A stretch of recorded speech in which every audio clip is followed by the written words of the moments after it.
dragging there a little bit? I just feel like I'm in class again, and Joe's sitting behind me, and he just is such a cheater. Right, Coach? I mean, I heard that's how he got through history. Yeah. And everything. But if your pick's not correct and he's cheating, he's in trouble. That's right. Driving man always drags somebody down. Yeah. Right. All right, now it's time for our Game of the Week pick right here. This is another double shockable one. Ooh. We're going to go with Mr. Gold Helmet to start. Carroll coming into Zollner Stadium to take on the 3-1 Bishop Dwenger Saints. What are you going to do, Mr. 17-1? Huh? I am going to take, give me the Carroll Chargers. Oh. Yeah. Is that a double shot? No, but give me the Carroll Chargers. Okay. Mark? I just feel like the passing game Mr. of Carroll. Gold Helmet? Yeah. Mr. Gold Helmet's taking Carroll? So am I. I'm taking Carroll. Oh, wow. All right. I think Mr. Miguel's going to be the difference. I do too. Yeah, he brings a strong game. He's got that receiver core. Yeah. And, his interview tonight, he's a great interview. with that Very kid. confident. He is a leader. You can just tell how he was talking on the phone. Yeah. What a leader. And I hope my house survives the eggs, but I'm going to go with the Carroll Chargers with a double shock. Okay, for the sake of good radio. Oh, like Drum you did roll. last week. Yeah, somebody's got to carry the show. Because you might be right. No, that's never the reason, Godfather. It's never the reason. I'm going to go with Bishop Dwenger. I think this is a make or break game for their season. They got to find a way tonight. It's homecoming. You got to be able to run the ball. I think Patrick Finley and Hayden Ellinger introduced themselves tonight to the Game Night Nation. Give me Bishop Dwenger. I'd like to double shock that. With an asterisk. I want to try to get back in this. It's all or You got nothing. to. That's I'm right. only a few weeks left. Love it too much. Good stuff, Is that Casey. good radio? That's great. Yeah, radio. fantastic radio. It's better than all of us going, Carroll. All right, folks. Next time you hear from us, we're going to be live in the press box. Want to send out thanks to our crew here. It is the Godfather of Football, Dave X from Northeast Indiana Game Night. It is Casey O'Boyle, Joe Warden, and Coach Mark Watts is with us. I'm Sean McBride, wishing you all a good night. May God bless you, and we'll see you on the sidelines. This is Tailgate Talk on Redeemer Radio, 106.3 FM.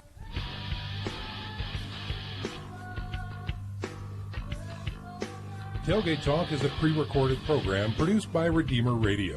Our technical director is Robert Stora.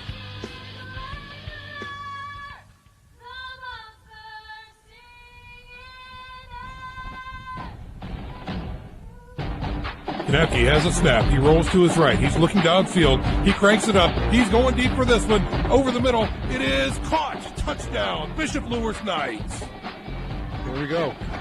It all comes down to this. Here's the snap. Here's Ramon Wright through the middle. Is he in for the score? Touchdown! Saints win! Saints win! Good evening, ladies and gentlemen, and welcome to SAC football. It's Friday night. The lights are on and the mics are live. Sit down, strap in, and hold on, because here we go. And good evening, ladies and gentlemen. Welcome to Zollner Stadium. It is SAC football at its finest. Tonight it is the Bishop Dwenger Saints on homecoming night hosting the Carroll Chargers. And as we begin this broadcast, we're going to send it down to the sidelines for our opening prayer. Well, welcome to the sidelines, everybody. I'm pleased to be joined by Father Bob Garrow, the chaplain at Bishop Dwenger. Father, would you please lead us in the prayer? In the name of the Father, Son, Holy Spirit, amen. Dear Heavenly Father, we thank you for this beautiful night of football. We ask you to bless both student athletes of both Bishop Dwenger Saints and also the Carroll Chargers. Continue, may their play give you greater glory. We ask also to bless our listeners of Redeemer Radio as well. And may all of our hearts be directed toward you. We ask all this through Christ our Lord. And the Father, Son, Holy Spirit. Amen. Queen of all saints, Pray for us. Thank you, Father. Back up to you guys. All right, thanks you very much, Father Bob Garrow, for the opening prayer. Good evening, everybody. Again, reporting live from Zollner Stadium. Tonight it is SAC football. I'm Sean McBride, joined by Joe Warden. Joe, the clock is ticking down to about a minute, so we don't have a lot of time to talk about this matchup, but what a matchup it is. It's a great matchup, pivotal matchup for the Bishop Dwenger Saints. They're coming into the meat of their schedule. They have to get a win here tonight to get this thing back on track. They have to start fast. That's my key to the game for the Saints. 3 of the first 4 games this season, they've scored 0 points in the first quarter. They can't afford to do that here tonight. They're going to have to jump on them early. That's exactly right. And as the Carroll Chargers finally take the field, we're going to send things down to Mark Watts. Coach Mark Watts doing sideline duty for us tonight. Going to give us some field position or field condition updates, as well as talk about the coin toss. Mark, what do you have for us? Thank you, Sean. The field is in better shape than it was 2 weeks ago when I was down here. The grass is greener. It's drier, so it's a really good track. A little windy, winds blowing toward the scoreboard, so it's going to be a little bit of a help if you're going toward the scoreboard. last but not least, Dwenger won the toss, deferred, so Carroll will be on offense first. Back to you guys. All righty. Thanks very much for that report, Mark.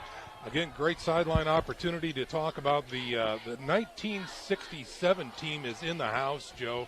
The first, the city champs for Bishop Dwenger from 1967.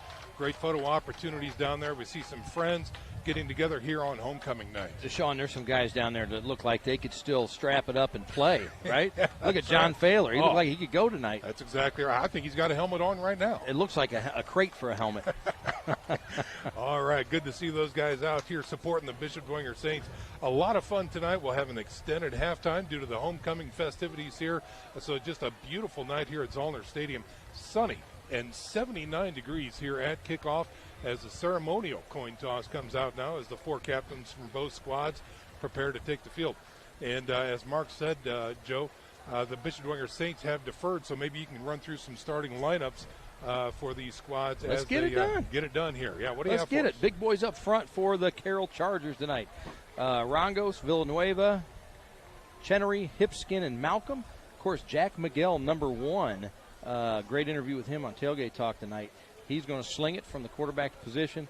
Running back is Cam Shank, and the receiver tonight, the Becker boys, Jonathan and Justin. They can fly.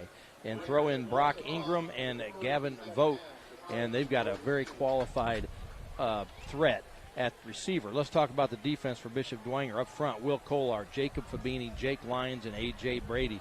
Linebackers getting the start tonight are from left to right, Charlie Howe, Isaac Bloom, T.J. McGeary, and in the defensive backfield, Tommy Steele, Sam Ogerfell, Alec Watercutter will get to start in the defensive backfield. All righty.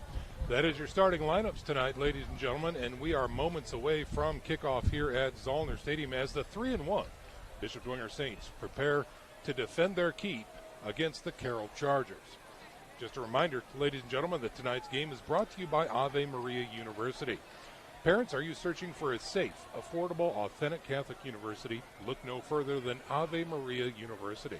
Ave Maria offers 33 majors, 16 varsity sports, and is located in Southwest Florida. Hey, guys. With available Allen County scholarships, your child could attend this fast-growing Catholic university for the same cost of an in-state college.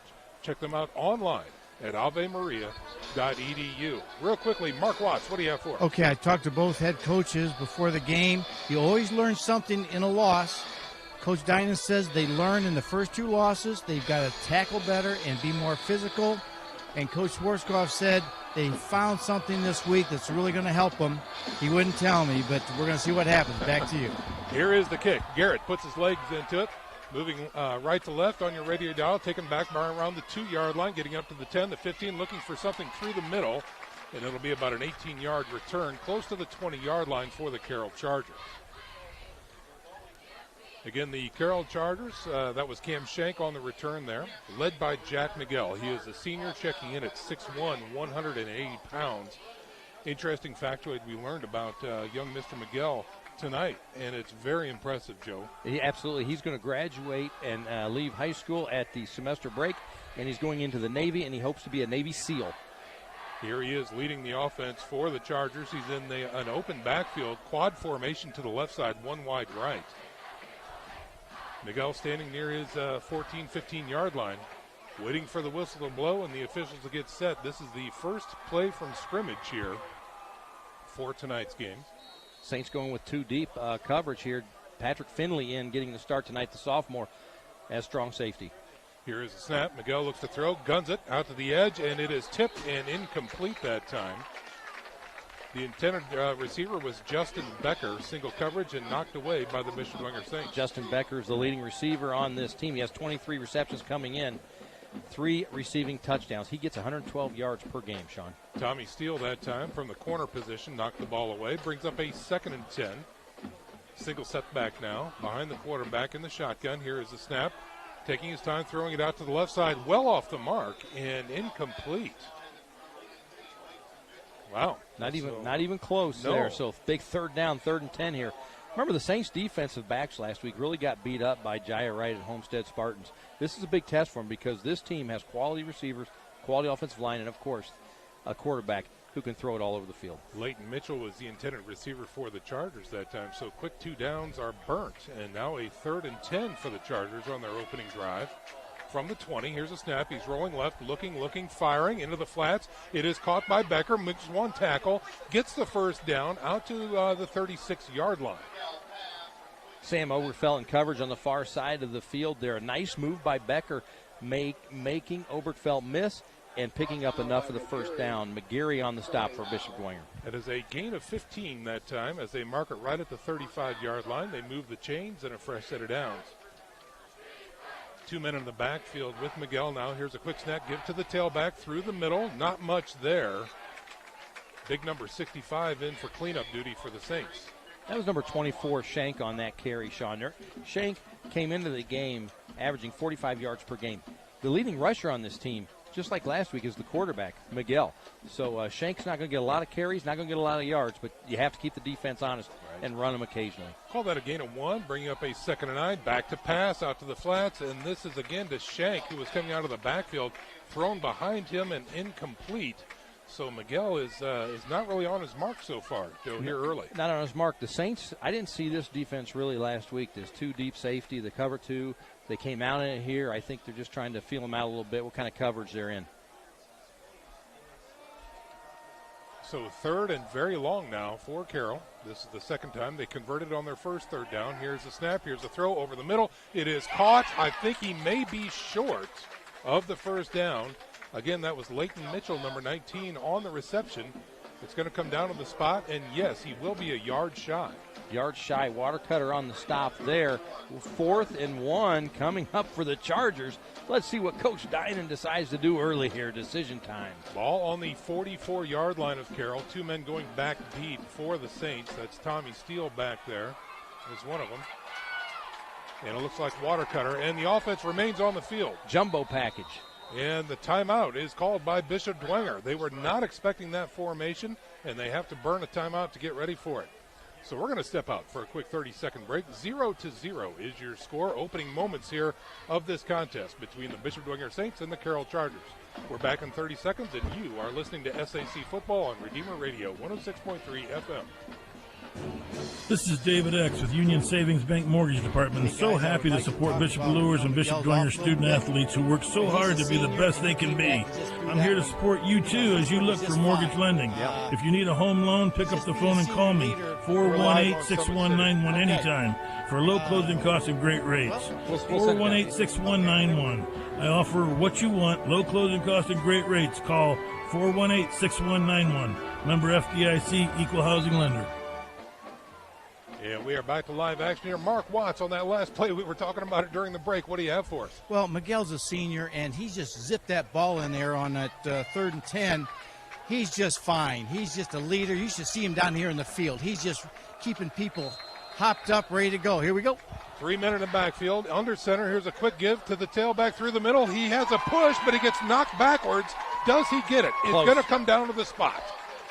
He may have it, Sean. It is so close. That was Austin Lineback on the carry. He checks in as a 6', 230-pound senior. And he tried the big bull rush right behind that big offensive line, and it's going to be very close. If he missed it, if he didn't get it, Sean, he missed it by 2 inches. Yeah, you're right.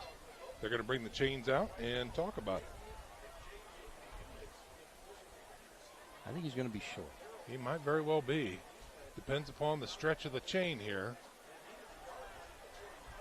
And they are looking, and they are first looking. Down. Oh, first down by an Carroll. inch. Carroll did get it. They got it by an inch. The Whitehead had to get down and look at it. It was that close. Wow.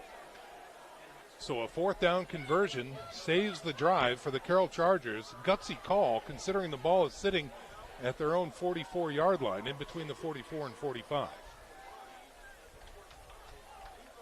So they are on the field again, 1st and 10 as they move the chains. Ready to keep going at 10:25 here in the first quarter. From the shotgun is Miguel. Here's a little draw pattern going around the left side. Finding some room is Shank, getting 5, maybe 6, maybe 8 on the run. Nice run by Shank. This Carroll Chargers offense, Sean, the first 2 weeks only averaged about 50 yards rushing per game. Then week 3 against Northside, 267 yards, and then last week against Northrop, 176. So the running game is getting progressively better. 2nd and 2 now for the Chargers. Here's the snap. Again, it's going to be a read. He's going to run it to the outside. That's Miguel with legs. Oh, he gets stuck, and a flag comes out. He's going to be shy of the first down, and a flag was thrown in the defensive backfield. This may be holding against Carroll. And that is exactly the call. Yeah, T.J. Tittman on the stop. Big hit by T.J. Tittman. He might be the biggest hitter on this defense. So they will take the penalty. It happened in Dwenger territory at the 46-yard line. So the first penalty of the game is against the Carroll Chargers at the 9:48 mark. And they move it back to the 45 of Carroll. That is going to bring up a 2nd and 10. They're going to line up with a twins package to the left side, one wide right. Looks like a heavy left here. Here's a snap. They roll to the left. Looks to throw. He's got pressure. Throws it out to the flats. It's caught by Becker. He fumbled. And the ball is on the ground, and the Saints have it. Becker fighting for extra yards. Sean got it. Somebody got a hand in there and knocked it out. A.J. Brady, Mr. Opportunity, falls on it for the Saints. Sudden change for the Saints, and it pays off. The drive is killed on the Becker fumble. And now here come the Saints on offense in really good shape. 1st and 10 at their own 49-yard line. Now we get to see Eddie Morris and company for the Saints here. Morris is a senior, checking in at 6'1", 195. Black is going to be wide out to the right on the short side. Split backs in the backfield. Morris under center. Here's a snap. Give to the tailback, looking for some room. That's Ellinger through the middle with a nice push. Gets across the midfield stripe into Carroll territory, down to the 46. I like that, Sean. Just a blast. Yeah. Just a simple blast. Give it to Ellinger, the running back, who's averaging 9 yards a carry, and just let him plow and get 6 yards. Yes. What's wrong with that? It's a good play. I like it. After this play, I'll give you the starting lineups. All right. They're going to mark him at the 46-yard line of Carroll now, so that brings up a 2nd and 5. Got 2 men wide out to the left side. On the wide side, single setback is Chip Clark. Here's a snap. Give to Clark through the middle. Finds some room. Dancing and gets a first down for the Saints down to the 40. Quick hitter. Here's the starting offense for the Bishop Dwenger Saints. Up front, Joe Tittman, Nick Hosier, Alex Kolkman, Mitchell Campbell, Drew Dicer. Eddie Morris, of course, is your quarterback. Running backs Chip Clark and Hayden Ellinger. And the receivers tonight for the Saints are 32, a sophomore, Griffin Eifert. Tyler Eifert's brother getting a start tonight.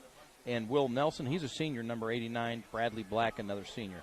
And that's your starting offense. We'll get the defense here shortly. Trips package to the left side. One wide right and a single setback is Clark now. Man in motion. And it's a quick give through the middle. Again, Chip Clark dancing his way through the line. Gets into the linebacker core. Past the 40, down to about the 36. Here's the starting lineup for the Carroll Chargers. Up front, again, linebacker Griffin and Trumbull. The linebackers for them tonight. Jack Tranquil, you may recognize that Tranquil name. Reed Miller, Groppengeiser, Walker. Defensive backs are Ely, Belleville, and Villavicencio. Say that 5 times. I was more impressed with Groppengeiser, how you got that one. All right, we'll call this 2nd and 6 now for the Saints. Here's a snap, quick give through the middle. And that is Finley trying to grind his way through the middle of the line. Gets to about the 35, maybe down to the 34. Chip Clark on that previous play hit the hole hard. If you remember when we talked to him in tailgate talk, he said he wanted to work on that. He felt like he hasn't been hitting the hole hard enough. He looked pretty good hitting the hole in that first carry. Ellinger checks out as Ellinger checks in as Finley checks out. Gain of 2 on that play brings up a 3rd and 4 for the Saints from the Carroll 34-yard line. 7:17 to go in the first quarter. Still zeros on the scoreboard. This is Dwenger's first drive on offense. High formation, Morris under center. Give to the tailback. Through the middle is Clark. He's got the first down, tries to spin out of the tackle, and finally gets down to about the 25-yard line. Great lead block by Ellinger. Right. The Chargers chose to bring their middle linebacker on a blitz. He went in the wrong A-gap, Mark. Is that what you saw down there?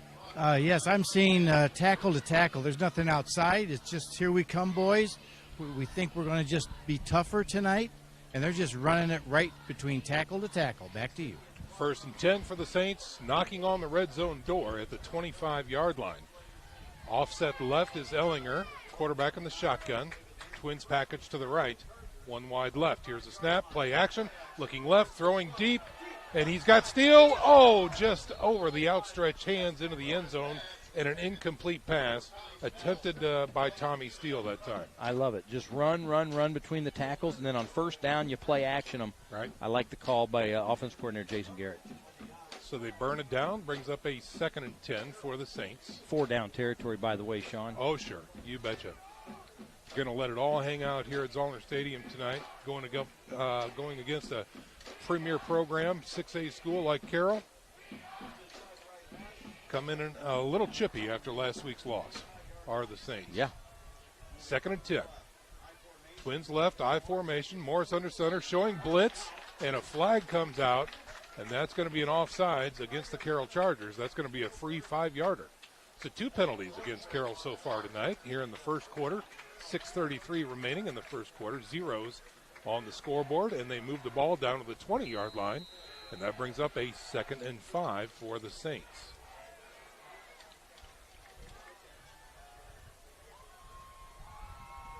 They break huddle and come to the line. Same formation, I formation, quarterback under center, Twins package to the left. Here's a snap. Give to the tailback. That's Finley looking for some room, spinning out of one tackle, and he gets pummeled out there on the right side, but hops right back up. Nice gain. Going to be downed, and they will get a first down at the 15-yard line. I really like this. I think the Saints are built for this kind of football, Sean. I think Right. their offensive line's pretty tough. I know they've got really good running backs, and they're strong. Yes. And run. If you think back to the 2015 team, that's what they hung their hat on. Sure. We're going to run, and then we're going to play action you on the passes. Let's see if they can keep it up here. 1st and 10 for the Saints in the red zone now at the 15-yard line of Carroll. Again, I formation, now a man in motion, right to left. Here's a snap, give to the tailback, that's Clark, finds his way through the middle again, and a nice gainer inside the 10, down to the 7. Another thing the Saints are doing with this offense, Sean, is keeping Jack Miguel off the field. That's it. They couldn't do it last week. They couldn't move the chains. I think they converted 1 third down.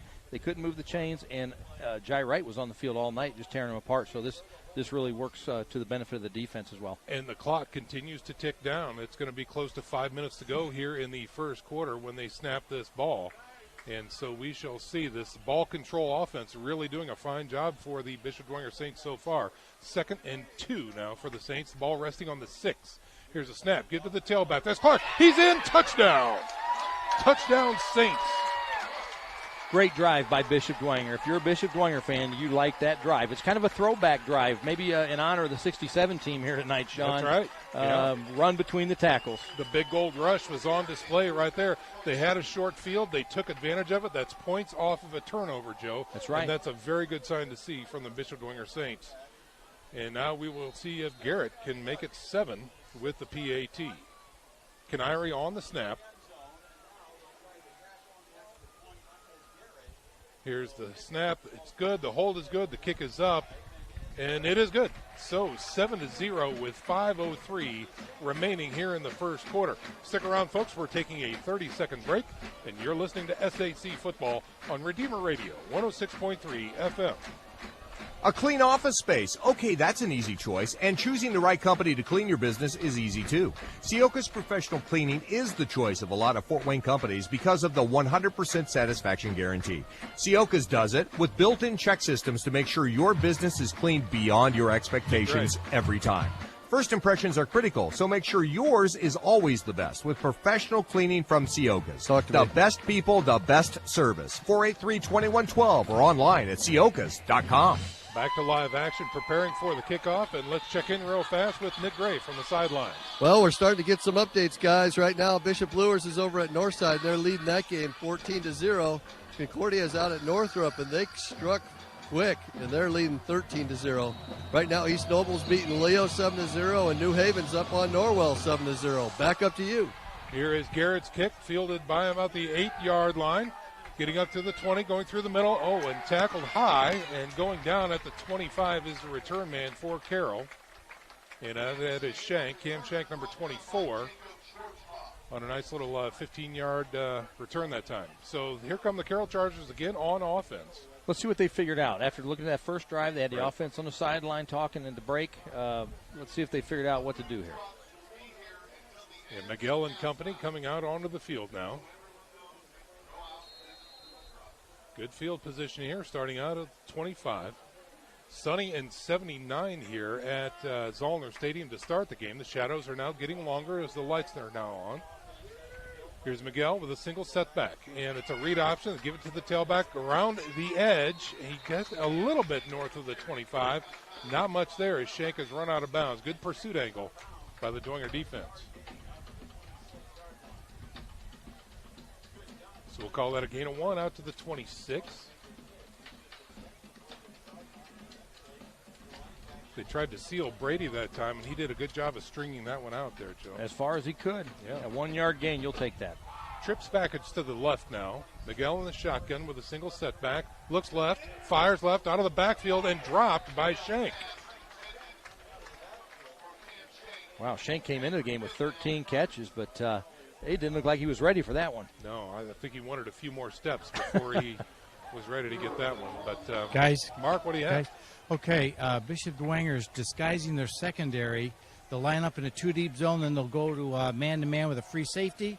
So they're getting into their defense late to try to confuse Carroll. Here's a snap on third. They're going deep. It's a fly pattern, jump ball, and knocked away. Great coverage that time by the Dwenger defender on the far side of the field. Sam Obergefell was in coverage.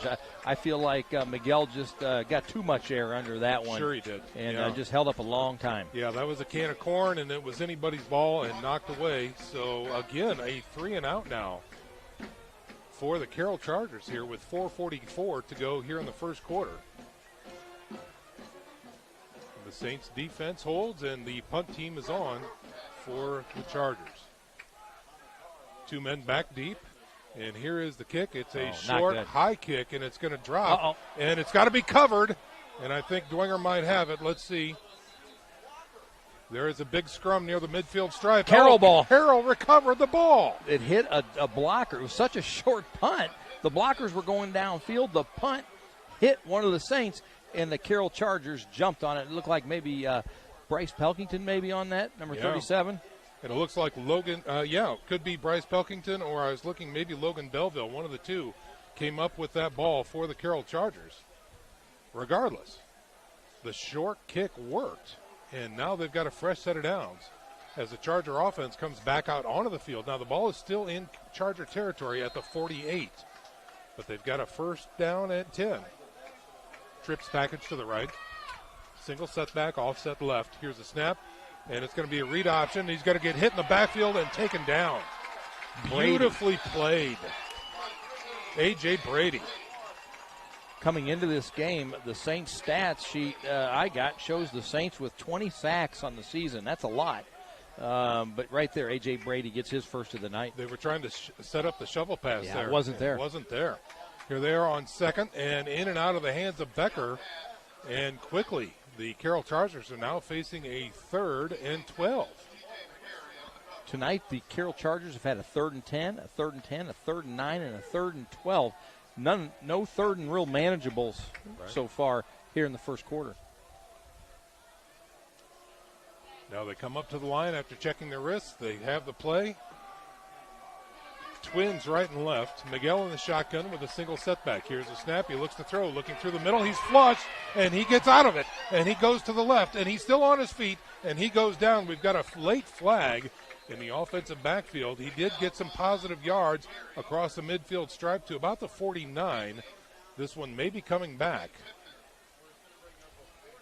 Looks like an illegal block on the Chargers. The referee's asking Coach Schwarzkopf if he wants to decline that because it'll bring up 4th down. That's right. 4th and long.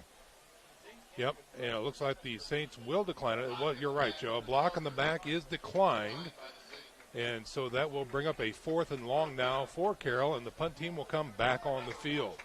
4:02 to go here in the first quarter. 7-0 is your score. Saints on top.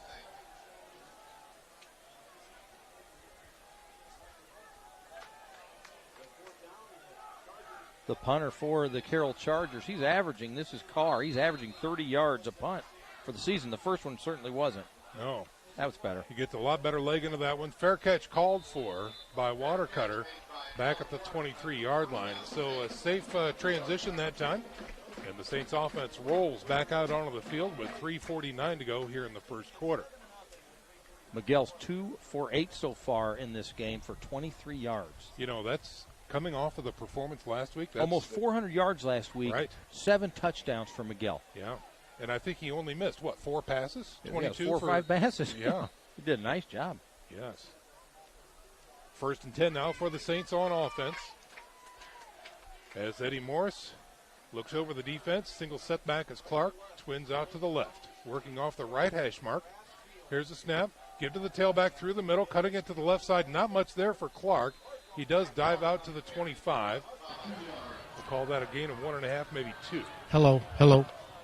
Mark Watts, do you have something for us? Okay, I watched it the last drive. They are trapping the tackles of Carroll, and it's been very successful. And it's easier to trap a 40 than a 50. So Sure. Let's watch the traps and see if they continue to work in Dwenger's favor. In between the tackles so far has worked well here in the first quarter. So the Saints now facing a 2nd and 8 from their own 25-yard line. I formation now. Man in motion, left to right. Here's the snap. Give to the tailback through the middle. He's got some room. That's Finley getting across the 30 to the 32. You know, almost a 7-yard gain there, and it's just it's really refreshing. Well, it is. And it's is that the right word, refreshing? You could use it, sure. It's simple smash mouth football, you know, and that's what the Saints are displaying here in the first quarter. It's going to bring up a 3rd and 2 now. Excuse me. With clock continuing to tick down to 2.5 to go here in the first quarter. Split backs, one wide out left, one wide out right. Morris under center. Here's the snap. Get to the tailback through the middle. Finley spins out of one tackle. Fumble. Spins out. Oh, the ball's on the ground, and Carroll has it. I think that was a strip, and Carroll has the ball on the ground near the 31. No, 4th down. The white ass holding up his fist, 4th down. Did Finley grab it back? He Is must the have question. fought for it under there. Oh, my heavens. I got it. Right there. What'd you see? Yes, it was unbelievable. He had it. The Carroll kid had it, and then the Dwenger kid just took it right away from it as he rolled to the ground. Wow. Oh, it was easy. You could just see it right in front of me. Yeah. No, it was a good call. Wow. That's some hard-nosed football right there by Finley. Good heavens. All right, so the drive stalls for the Saints on 4th and 2 from their own 31-yard line. Garrett in to kick this one away. Carroll showing pressure. Beautiful snap. Kick is away. Low liner. It's going to take a Dwenger bounce. Great and no Dwenger return. bounce. Oh, my gosh, all the way down to the 20, trickling down to the 16-yard line. Wow. Tremendous kick by Garrett that time, pinning the Carroll Chargers back inside their own 20. 1:43 remaining here in the first quarter. The Saints 7, the Carroll Chargers 0. Well, early on, Joe, I think as Chip Clark referred to in the tailgate talk segment, the practice this week, I think the Saints may have accomplished a lot. They look to have come out with a little different character. Well, and they seem to have some confidence. Last week against Homestead, their daubers were down. There was really no confidence on either side of the ball, not just the offense. I mean, nobody should be pointing fingers here. No. Both sides of the ball, Sure. all 3 phases last week, Yep. they did not look good. Here come the Carroll Chargers on offense after the Dwenger punt. Here's a snap. Rolling to the left is Miguel, firing and hit, and that is Vogt out of the backfield. He's got a nice catch, very close to a 1st down on the far side of the field.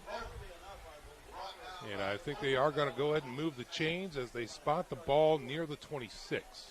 I want to get Mark's opinion on something here. I think Miguel is a very good passer rolling out. Mark, what do you think? I think so, and also I just observed, I think you're going to see more throws to the inside slot people. They're not going to be thrown to the outside wideouts because the linebackers have the inside slots. Back to you. All right. 1st and 10 now for Carroll with a single setback, trips to the right. Here's a snap, looks to throw, going inside slant, and did he bobble it? He caught it. That's Becker on the catch, number 10, and it was good. Ball thrown near his ankles, but he was able to pick it up and keep control past the 40 to the 41. Oberg fell in coverage for the Saints. And that was tough to cover and well thrown. Great throw, hard throw. Yes. So again, a trips package to the right here on 1st and 10. Single setback is offset to the right. He flows to the right after the snap, guns it, and it is caught. Not much after the catch there, but it is a completion. And now we've got a flag on the play. Receiver that time was Nathan Hara. He is a junior, checking in at 5'9", 130. They waved the flag off. It just fell out. It did. Oh, okay. All right. So under a minute to go here in the first quarter. Carroll now facing a 2nd and 7 from their own 44-yard line.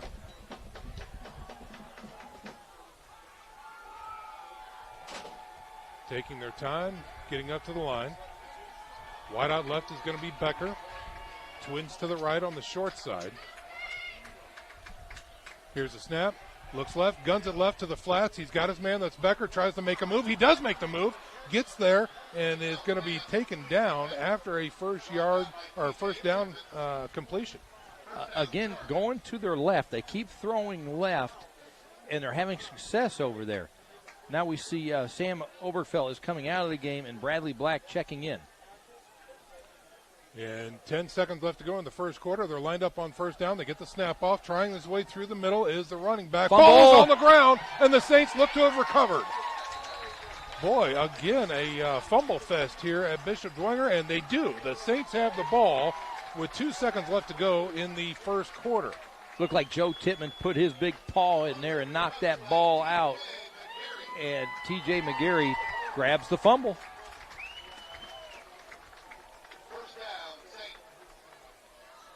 So the Saints now off of the turnover come out on offense to end the first quarter action here. The clock will start at the snap. So this should be, by all accounts, the last play in the first quarter. I formation, Morris under center, man in motion, and it's a jet sweep, and he's trying to get some room, and that steal on the carry gets north of the 40, taken out near the 45-yard line. And that's going to do it for your first quarter, ladies and gentlemen. The Bishop Dwenger Saints on top of the Carroll Chargers, 7-0. Stick around. We're back after this 1-minute break. You're listening to SAC Football on Redeemer Radio 106.3 FM. Hello, I'm Tom Steele with Tom Steele Tire and Auto Repair, a family-owned business for over 35 years. We carry all major brands of new tires as well as a large selection of quality used tires to save you money. How do you design one of the most advanced ERs in the country? At Parkview, we did it by focusing all our attention on you, the patient, by involving doctors and nurses in the design process, by creating quieter, more private spaces, and by leading the region in heart, stroke, and trauma care. This is not your typical emergency room. It's Parkview. In an emergency, isn't this where you'd rather be? Parkview, your partner in health.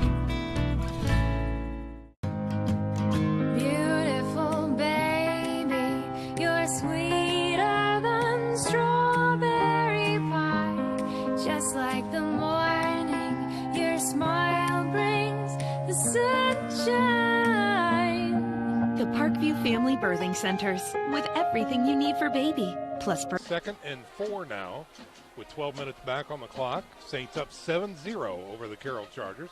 Ball resting at the 46-yard line of the Saints. Morris on our center. Split backs. Play action. Looking to throw. He's got pressure. He's trying to get out of it. He's going to go down for a huge sack. Oh, boy. Could not get past the defense that time. Big sack.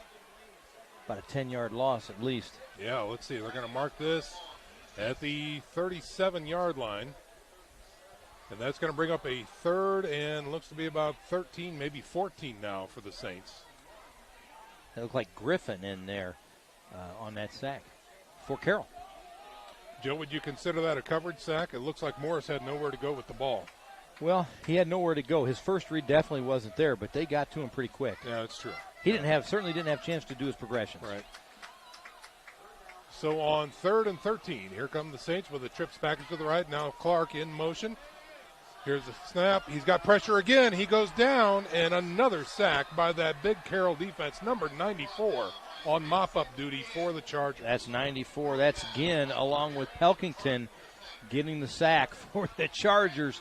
they're running some stunts up front, giving the big boys problems for the Saints. That they are. So this drive is going to stall in a spectacular fashion for the Saints.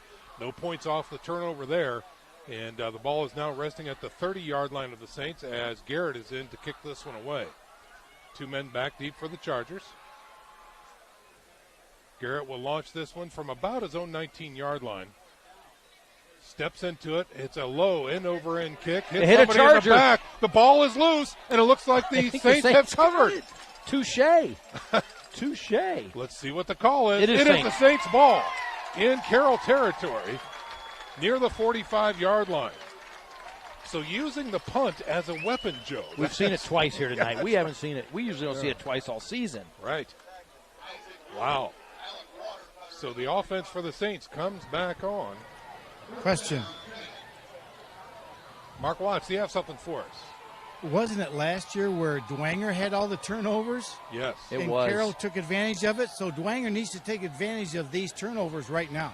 Well, and I like the idea of keeping it on the ground, Mark, and chewing up that clock. Here they come. Twins right, twins left, and a single setback. Morris rolls to his right, looks to throw, sets up, goes deep, over the middle. He's got double coverage, and it looks to be picked off. Bad decision. Throwing it to Alec Watercutter. Alec Watercutter wasn't open. He wasn't open when he left the line of scrimmage, and then he ran into double coverage. That was a bad decision, and Eddie Morris got pummeled as he threw the ball, and he's real slow getting up, but he is up. Blake Ely, number 2, the cornerback, with a fine interception that time for Carroll. And again, the ball changes hands. Now, he did launch that ball down the field, and let's see where they mark it. It's going to be near the 5-yard line, it looks like. So call it a punt, if you will, but the Carroll offense is back on the field and no points on the board again for the Saints. Just to recap, 10-14 to go here in the first half. Saints 7, Carroll 0. From the shotgun, standing in his own end zone, is Miguel with a single setback. Twins right and left. He looks to throw, guns it to the flats. He's got his man. That's Vogt from the slot. He's going to get north of the 10 to about the 12. Nice throw there by Miguel, just right on the money. Hard throw, no chance for the defender, T.J. Tippmann, to break that one up. Sam Oberfell's checking in now for Tommy Steele, who's going to get a break. Gain of 6 that time, brings up a 2nd and 4. Trips to the left now, and a quarterback draw, looks his way through the middle. Oh, he gets stuck at the line of scrimmage. Not much there at all. Looks like Will Bloom on the stop, middle linebacker Will Bloom doing a nice job. Yeah, no gain, brings up a 3rd and 4. Critical third down here for Carroll, because if the Saints hold and punt, then again the Dwenger Saints will have very good field position here after that punt. This is a big one for the Chargers on 3rd and 4 from their own 11-yard line. Here's a snap. Looks to throw. Guns it to the sidelines. Incomplete after the tip, and we've got a hurt Charger. The receiver that time was in double coverage, and he comes up. That's Vogt. That's Vogt, and he's going to walk off, but he is in pain. He got sandwiched between two Saints defenders. He did. And he was holding his arm. You wonder if maybe he got a face mask in the arm, or you hope it's nothing serious. No. Eddie Morris is still being tended to on the bench here for the Saints. If the backup quarterback is warming up, that's Patrick O'Keefe, the sophomore. Yep. So the punt team is on for the Carroll Chargers in the end zone. He does get the kick away, high end-over-end kicks, a little short that time. Fair catch called for wisely by Watercutter, and they're going to tap him up at the 35-yard line of Carroll. So a short field on display here for the Saints, and it looks like Patrick O'Keefe is going to get the call. There he comes. So Morris took a shot as he threw that long ball downfield on the interception, slow to get up, and now still sitting on the bench. And number 10, Patrick O'Keefe now coming in to see if, in fact, he can get some additional points on the board for the Saints with a short field. Patrick O'Keefe is fiery. He is a leader. He does a nice job, and he throws a good ball. So he's very capable. From the 35, here's a snap. Split backs, give to Chip Clark through the middle. Rolling his way, pushing forward inside the 30, down to about the 28-yard line. What a hard-nosed run there, Joe. That was senior leadership right there by Chip Clark. You got the sophomore quarterback gets called to duty, and Chip Clark says, give me the ball, and I got your back. Yep. So he gets down to the 28-yard line. 6 yards right up the gut for the Saints. Brings up a 2nd and 4 with 8 minutes and 40 seconds remaining here in the first half. Ball now resting at the 28.5-yard line of the Carroll Chargers. Split backs from the shotgun. Here's again. Give to Chip Clark through the middle. Tackled from behind and pushed forward. Near the 26 is where they're going to mark him down. That's going to bring up a 3rd and 1 now for the Saints. 3rd and 1. 3rd and manageable. This is okay if you're the Saints. The Saints offense, if they're playing, which it's obvious is to run the ball tonight, you don't want to play from behind the chains. You don't want the sack. You don't want the penalty. You just want 3, 4, 5, 6 yards of carry. Yeah. Limit your mistakes, and this offense can be very effective tonight. On 3rd and 1, the Saints break huddle. Going to be an I formation. O'Keefe under the quarterback, under the center now. Here's a snap. Give to the tailback. Clark has a first down. Bounces outside left. Puts his shoulder into the defender and gets knocked out of bounds inside the 20. Nice block over there. Who do you run behind? You run behind Big Joe Tittman. Eclipse. I call him Eclipse. He's just so big. And, he's going to be a D1 talent for sure. 6'6", 280. And a nice hole over there by the left side of that line. Of course, we got to give his partner some credit, too. Right next to him, Sean. That's Nick Hosier. He's a junior, 5'9", 2 1/4. They mark it right at the 20-yard line. 1st and 10 now for the Saints with 7 minutes and 15 seconds remaining here in the first half. Again, I formation. Under center is O'Keefe. Working off the left hash mark. Here's a snap. Give to Clark. Off tackle left. Bounces it outside again. Gets good positive yards inside the 15. Close to the 13-yard line. What I like what Chip Clark's doing is once he gets through there, when he feels the contact coming, he puts 2 arms around the football. Enough of the fumbles. Yeah. Hang on to the ball. Good call. You're right. They place the ball at the 13-yard line. And that's going to bring up a 2nd and long 3 now for the Saints. Inside the red zone. And it looks like a trips package to the right. Finley and Steele. Now Finley in motion. Here's a snap. Get to the tailback through the middle. That's Chip Clark again. Getting inside the 10. He will have enough for a Saints first down near the 8. Great run there by Chip again, going left. Well, they found something on the left side of that line, didn't they? Yeah, they sure did. Yeah. Brings up a 1st and goal for the Saints with 6 minutes and 24 seconds remaining here in the first half. Steele checks out. Finley checks out. O'Keefe, the backup quarterback, in calling the plays right now.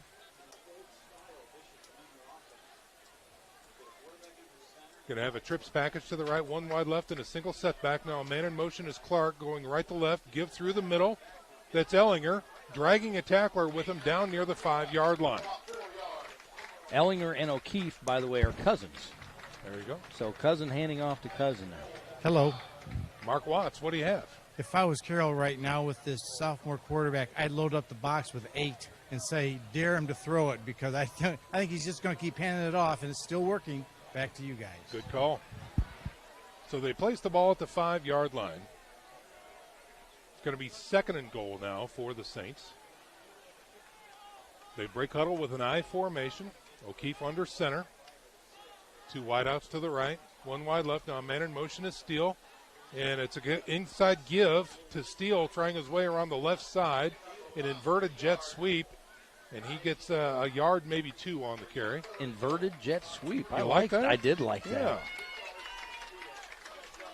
Yeah, let's see where they mark this. It's going to be just outside the 2-yard line, and between the 2 and 3. 3rd and goal now for the Saints. Jumbo package just checked in. That's it. And when I say jumbo, I mean jumbo. Yes. Let's see what the Big Uglies have. Look at that backfield right there, big boy. Oh, my gosh, yes. Joe Tittman's back there. Monier's back there. Power eye left. Give to the 3rd Monier! man. Monier on the right side. He gets in. He's in. Touchdown. The Big Uglies convert for the Saints. Monier, let me just talk about Jared Monier. He's a junior, 5'9", 275. That's not a misprint. No. 5'9", 275, and that is his 2nd rushing touchdown of the season. He did it against Wayne as well, boys. Love to see that. Here comes Garrett for the PAT. Monier, by the way, is a rugby player. It's not the first time he's toted the rock. It's just a little different rock. That's right. Here is the kick. Garrett's kick is up, and it is good. 14-0 now. The Saints on top of the Carroll Chargers with 4:33 to go in the first half.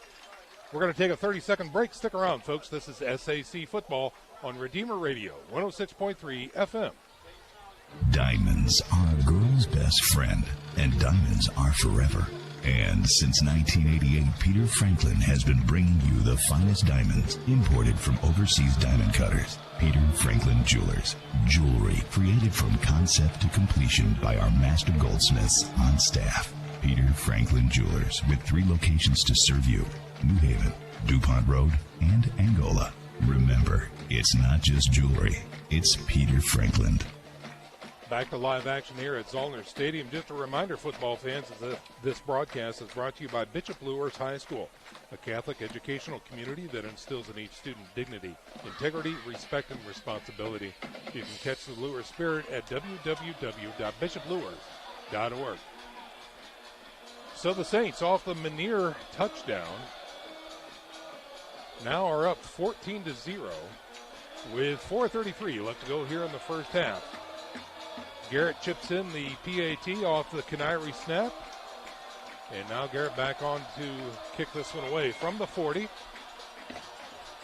Using his left hash mark. 3 men back deep for the Carroll Chargers. Here is the kick. Angling kick and going out of bounds near the 20-yard line. So the flags will come out. It'll be interesting to see if Carroll will take the 35 or if they will have him re-kick.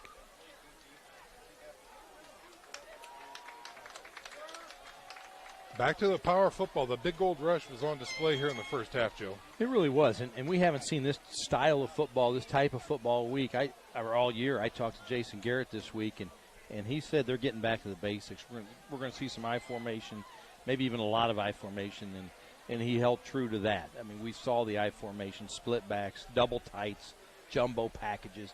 It's like, hey, we're going to run the ball, we're going to move the chains, and we're going to keep this high-octane offense on the bench. Field. Yeah. Speaking of high-octane offense, here they are on display. Quick get to the tailback. Running around the left side, that's Shank on the carry. Falls forward for a gain of 3. T.J. Tippmann on the stop for Dwenger. I agree with Mark, though. I mean, when O'Keefe comes in the game, you load the box and you say, beat us, sophomore. Yeah. And they didn't do that. They stayed in their base defense. Offset I formation, quarterback in the shotgun. Here's a snap, looks to throw, play action, going right side, and he's got his man before the safety can come over and get him, and that is a catch, and a great one that time by Carroll. Play action, a little play action there by the Chargers. Running on first down, play action on second down. A nice throw and a nice catch. Watercutter just slow to get over to the sideline. Becker, number 15, on the reception there, into Dwenger territory, down to the 43-yard line. Single set back, twins right and left. Here's a snap, and it's again, play action. Going to the opposite side. It is caught and dropped. Oh, my heavens. You got to hold on to those. The intended receiver that time was number 83 for the Carroll Chargers. That's Hara, who just couldn't bring it in. Right in his hands, by the way, guys. Yeah. Right in his hands. Hara, he's a junior, 5'9". He's not 5'9", 130, is he? 5'9". No, he's much taller than that. 130, that's about my size. 5th grade. Yeah. 2nd and 10 for Carroll. Quarterback keeper this time around the right side. He's got the edge. He gets into the linebacker core, finally taken down by the safety well after a first down. Little zone read there, running right, put it in the belly of the running back, pull it out, and Miguel goes right, and he doesn't get touched by a blue jersey until free safety. Alex Water comes up, makes a stop, but too late. Chains are moving for Carroll. That's it. They are very close now. It is going to be 1st and 10 at the 26-yard line of Bishop Dwenger. 3:34 remaining in the first half, and Carroll driving. Trips package to the left, single setback from the shotgun. Here's a snap, looking left, going right, fade pattern to the corner, and it's going to be incomplete and overthrown that time. Again, going for Becker, but good coverage that time. Is that Black out there? Oh, I'm trying to think Sam Obergfell. Obergfell, okay, all right. Love the fade. Yes. So they've got 2nd and 10 now after the incompletion. 3:23 to go. 14-0 is your score. The Saints on top of the Carroll Chargers. And the Chargers now looking to put together a nice drive here off of the arm of Jack Miguel. Taking their time now. They finally wind up with a trips package to the left. Empty backfield. Looking to throw is Miguel. Fires to the left. He's got it on the seam pattern. That's Vogt on the catch. Inside the 10 to the 9-yard line. Vogt has been big here tonight, guys. He has really been the go-to guy for Miguel. Vogt came into the game with only 12 receptions. I believe Tony's going to tell us, but he's probably got 3 or 4 here already. Got something. Mark Watts, what do you have? Okay, so Dwenger's trying to disguise their defense, so Miguel's looking at the free safety water cutter, and right before the snap, he's now reading if they're playing man or 2-deep zone. Back to you. Wow. Let the chess match continue. 3 men in the backfield, quarterback under center this time. Miguel, play action, rolling right, throwing right, has his man from the edge, gets to the end zone, gets in, and touchdown. Great play there. Went double tight end. That forced the Saints to drop one of their linebackers down to put up a 5-man front, and then play action, little rollout, little easy pitch and catch for Miguel. Hit his tight end, number 25, Brock Ingram that time. And the Carroll Chargers on the board with 2:43 to go here in the first half. Your score 14-6. They made that drive look pretty easy. Yeah, I think they're starting to figure some things out. Yeah, they marched right down the field and put 6 on the board. Horton now for the PAT. And it is up, and it is good. 14-7 is your score. We're back in 30, and you are listening to SAC Football on Redeemer Radio, 106.3 FM. Make a difference in your life and others by joining. Every great team has focus and talent, and at Parkview Sports Medicine, our focus is on you. From performance training and nutrition counseling to orthopedic surgery, athletic rehab, and more, Parkview Sports Medicine's got you covered. You can trust us to bring together today's top experts in sports medicine to improve the performance and treatment of athletes like you. Go to parkview.com/sportsmedicine to learn how we can help you and the athletes in your life be your best. Parkview Sports Medicine. Upgrade your game. Folks, we are back to live action here with a reminder that H&L Electric is your full-service electrical contractor. From commercial, industrial, and residential, H&L Electric can handle the smallest to the largest of projects for your business or residence. Call Pete Henry at H&L Electric. 14-7 is your score. Saints on top. Carroll now scoring on a beautifully put-together drive led by Jack Miguel, the senior quarterback. 14-7 is your score. 2:43 remaining. And Horton now to kick this one away from the 40.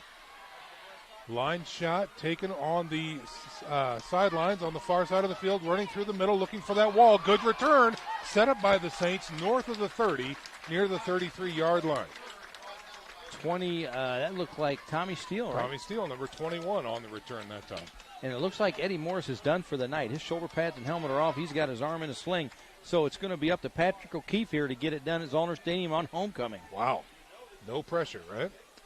Well, they were able to drive down and score with him at the helm before. Let's see if they can do it now with a little longer field. Again, ball resting at the 33-yard line of the Saints with 2:36 to go here in the first half. And again, if they rely upon that run game, the clock may be an issue. But not right now. Let's see what they do here on 1st and 10. Going to be a single setback, trips package to the right, one wide left. Man in motion is Chip Clark going behind. Here's a trap play through the middle, finding some room. That's Ellinger getting a nice 8 or 9 yard run that time. Ellinger, the sophomore, can really run the ball, guys. I mean, he's averaging 9 yards a carry on the season. Doesn't get it a lot, but when he gets it, he makes the most of it. He got 9 there. Brings up a 2nd and 1 now. Ball out to the 43-yard line of the Saints. I think you play conservative. You keep running the clock. You got a sophomore quarterback. Don't throw him into a 2-minute drill and have him start trying to throw the ball around the field. Yeah. Single setback. Now a man in motion. Again is Clark. And they run the trap again with Ellinger, trying to get a yard. He's going to have a tough one this time. He's got 7, 8 silver helmets around him. And they finally blow the play dead before they tackle him. And let's see where the forward progress gets him. Looks like no gain, maybe a small loss. Yeah, we'll call it a net of 0 that time. I've got a quick one. Mark, what do you have? Well, remember, Dwenger they deferred the toss, so they're going to get the ball started the third quarter. So Joe's exactly right. Let's don't do anything really crazy here. Let's go in at halftime 14-7, and we get the ball back. Finley checking in for the Saints. And the Saints are in no hurry. They're in the huddle the whole time. Yeah, sure. 10 seconds on the play clock. They are in no hurry here. On 3rd and 1, Saints with a single setback. Oh, we've got movement, and that's going to be against the Saints. I think it looks like an end may have moved. That might have been Chip Clark. Chip Clark got an early start there. Got a little anxious. So instead of 3rd and 1, now they're going to face a 3rd and 6 with 1 minute and 12 seconds remaining here in the first half. That's the second penalty on the Saints. Second accepted penalty on the Saints. Ellinger checking in now for the Saints. They move the ball back to the Dwenger 37-yard line. And the clock will start on the snap. Trips to the right. 2 wide left. Empty backfield for the quarterback. Here's a snap. He's looking to throw on 3rd and 6. Rolls to the right. He's got pressure. Throws down deep to the sidelines. Watercutter caught out of bounds. No catch call. Good effort. And you know what? That's a great play by Patrick O'Keefe. He threw that ball where either Watercutter was going to make a catch or it was going out of bounds. He didn't throw it up for grabs. He kind of threw it up for grabs, but in the right way. In the right way. Yeah.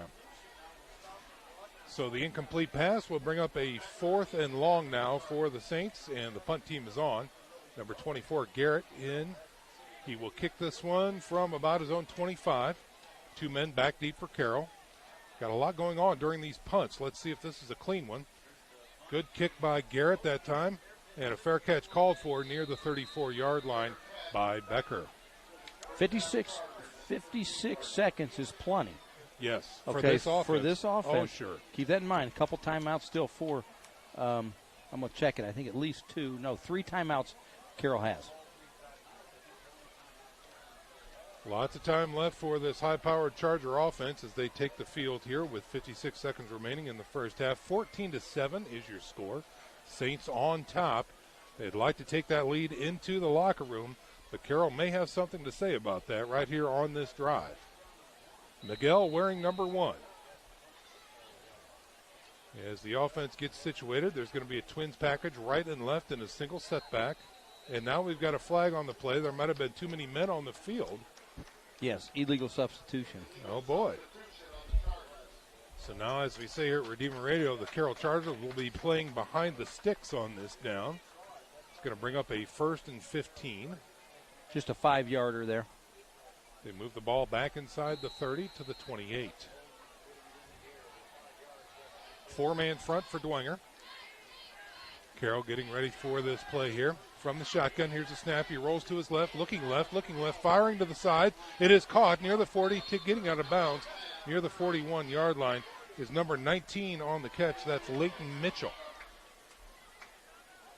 And he will get the penalty yards back and then some and bring up a 2nd and 3 now as they stop the clock with 52 seconds remaining. Not much time ran off there, Sean. That's what happens with this passing offense. On 2nd and short, here come the Chargers. From the shotgun, he's rolling right now, looking downfield, decides to tuck it. He's got pressure and goes down. TJ McGarry tackles him. Not a good decision by Miguel, not with 50 seconds to go, and they are forced to burn their first timeout.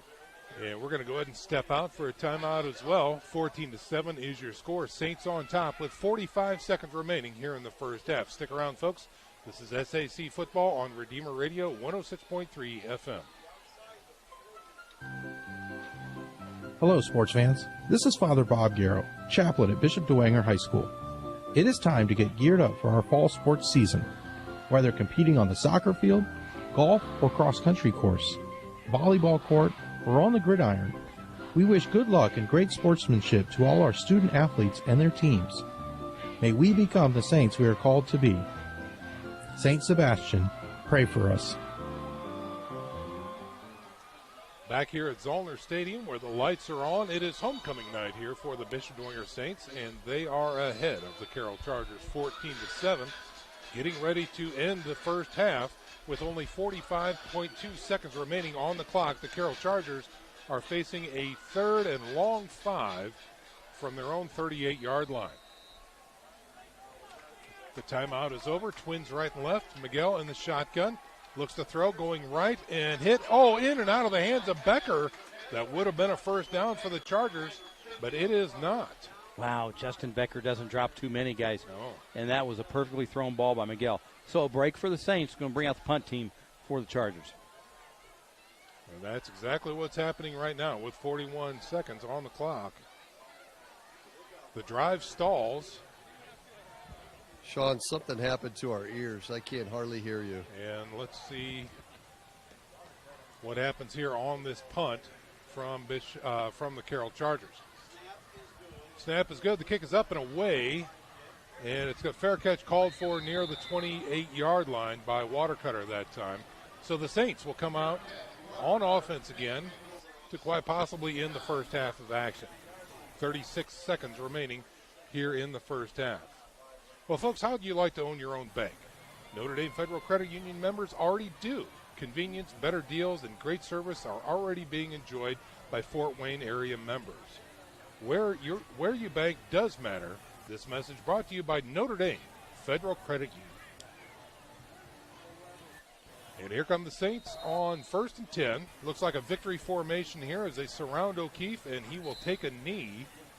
And let's see if, in fact, Carroll disputes this. They can stop the clock twice. And I don't think they're going to do it. That's going to do it for our first half. So the Saints take a knee to end the first half of action. And we are counting down to about 15 seconds, and that's going to do it, ladies and gentlemen. 14-7 is your score. The Saints on top of the Carroll Chargers here at homecoming night. And we are going to go ahead and step out for a 1-minute break. When we come back, we have a lot to do during our halftime presentation. So stick around, folks. You're listening to SAC Football right here on Redeemer Radio, 106.3 FM. Illumination Solutions is a family-owned and operated business that specializes in LED. Sean,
This is the filter right here. Is it? Yeah, we want off. With active science, just the overall objective of having better physical activity along with gaining knowledge and wisdom, it aligns with everything I stand for, with clear-eye view and having a determined belief, earned dreams and a focused vision. So I got Grace the Magnificent here with me. So we're going to go through a little activity. What I want you to do is try to get past me, NFL linebacker. You get past me, I'll do 10 jumping jacks. But if I tag you, then you do 10 jumping jacks, and then we'll flip it around and see if I can get past you, all right? All right. All right. Blue 42. Uh-oh. Uh-oh. Two. Count it out. 4, 5, 6, 7, 8, 9. Talk about a homecoming this evening. I'm joined with a bunch of guys from Tom Steele Tire, the founder of Tom Steele Tire here, good supporter of Redeemer Radio. Tom, welcome to the sidelines. Thank you very much. Glad to be here. Tom was telling me that they started the business in 1978, almost 40 years ago. They got 2 locations, one on Clinton Street and the other one out on Illinois Road. And so TJ here, Tom's oldest son? is the guy that runs the store over on North Clinton. Tell me a little bit about what it's like working for the old man. It can be a little grueling sometimes. We always look forward to him, heading south, go to Florida. But no, he's actually a big help when he gets back in Florida. I mean, we're constantly running around. He really does a lot of things that I can't get to during the day, and helps me out immensely. So I failed to mention that TJ is a 1989 graduate of Bishop Dwenger. Yeah. And so then we also have their brother-in-law, Dave Kazarek, and then Sam Steele here too. Sam's 96, Dave is 84, the old man of the group. So Sam and Dave are out on Illinois Road. So you guys probably appreciate that a little bit because you're away from the old man out here, right? Appreciate maybe is a delicate word to use there. Whenever he can come out and give us a little bit more wisdom, it always helps.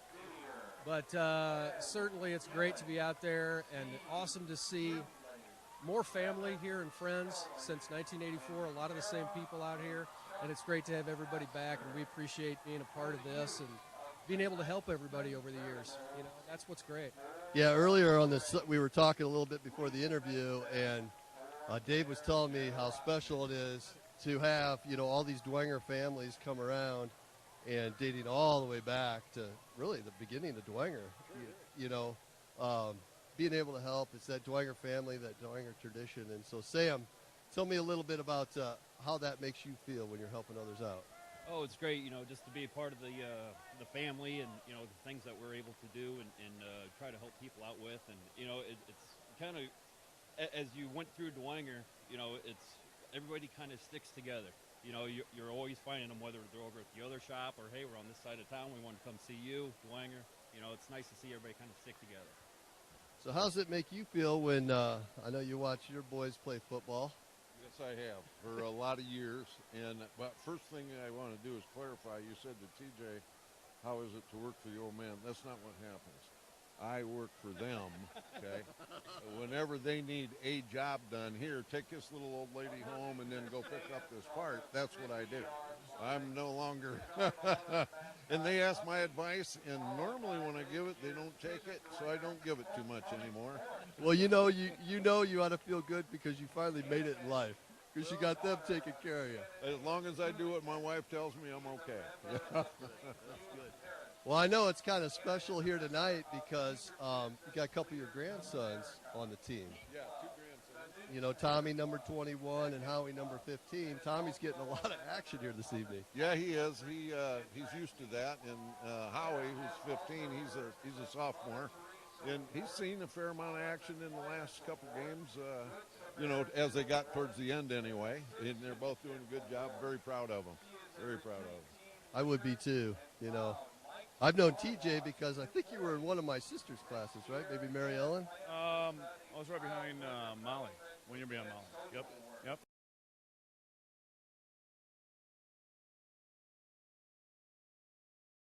While the expansion of the Sport One Parkview Fieldhouse is enhancing the experience for athletes around the area, Parkview Sports Medicine is doing the same inside of the expansion, introducing the brand new Parkview Ortho Express Clinic, providing immediate access to the entire PSM team for athletes all around the region. We have this team that we can take care of them from the moment they come in, present with their injury, take them all the way through to the point where they're ready to be back to the performance level that they came in pre-injury. We can provide just about anything that any of your walk-in clinics provide, but we definitely focus on musculoskeletal issues. The Ortho Express Clinic meets athletes where they're at and when they're playing. The entire PSM team will be at an athlete's fingertips. Additionally, the clinic houses the region's only DEXA body composition assessment and a sports dietitian who can work with athletes on their dietary needs. some athletes, it might be a difference in their starting position. They might see a number and say, wow, I had no idea that was my body composition. How can I change this? And sometimes just seeing numbers is more motivating than just talking about, maybe their calorie amount that they're taking in. The advantage to having an Ortho Express clinic is the diversity of the hours. So people who have non-traditional work schedules should be able to get in. I think having athlete access on the athletic trainer side in the trenches, so to speak, and having them be able to get a hold of us or maybe send us a note and saying, hey, this patient's coming in, this is what I'm worried about, and it gives us a heads up. Whether it's the use of treatment tables, the radiology room, cold whirlpool tank, or the traditional exam room, the Ortho Express Clinic gives patients a seamless experience all under one roof. This is the type of facility you see in professional and high-level Division I athletics, where you have everything right in one place. So if an athlete gets hurt playing basketball or volleyball on the other side, within the same facility, they can get their physical therapy or an X-ray if needed, just to rule out a fracture.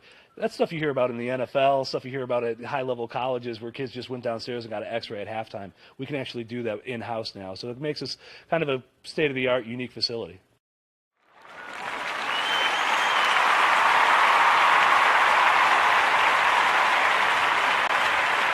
What do you have for us?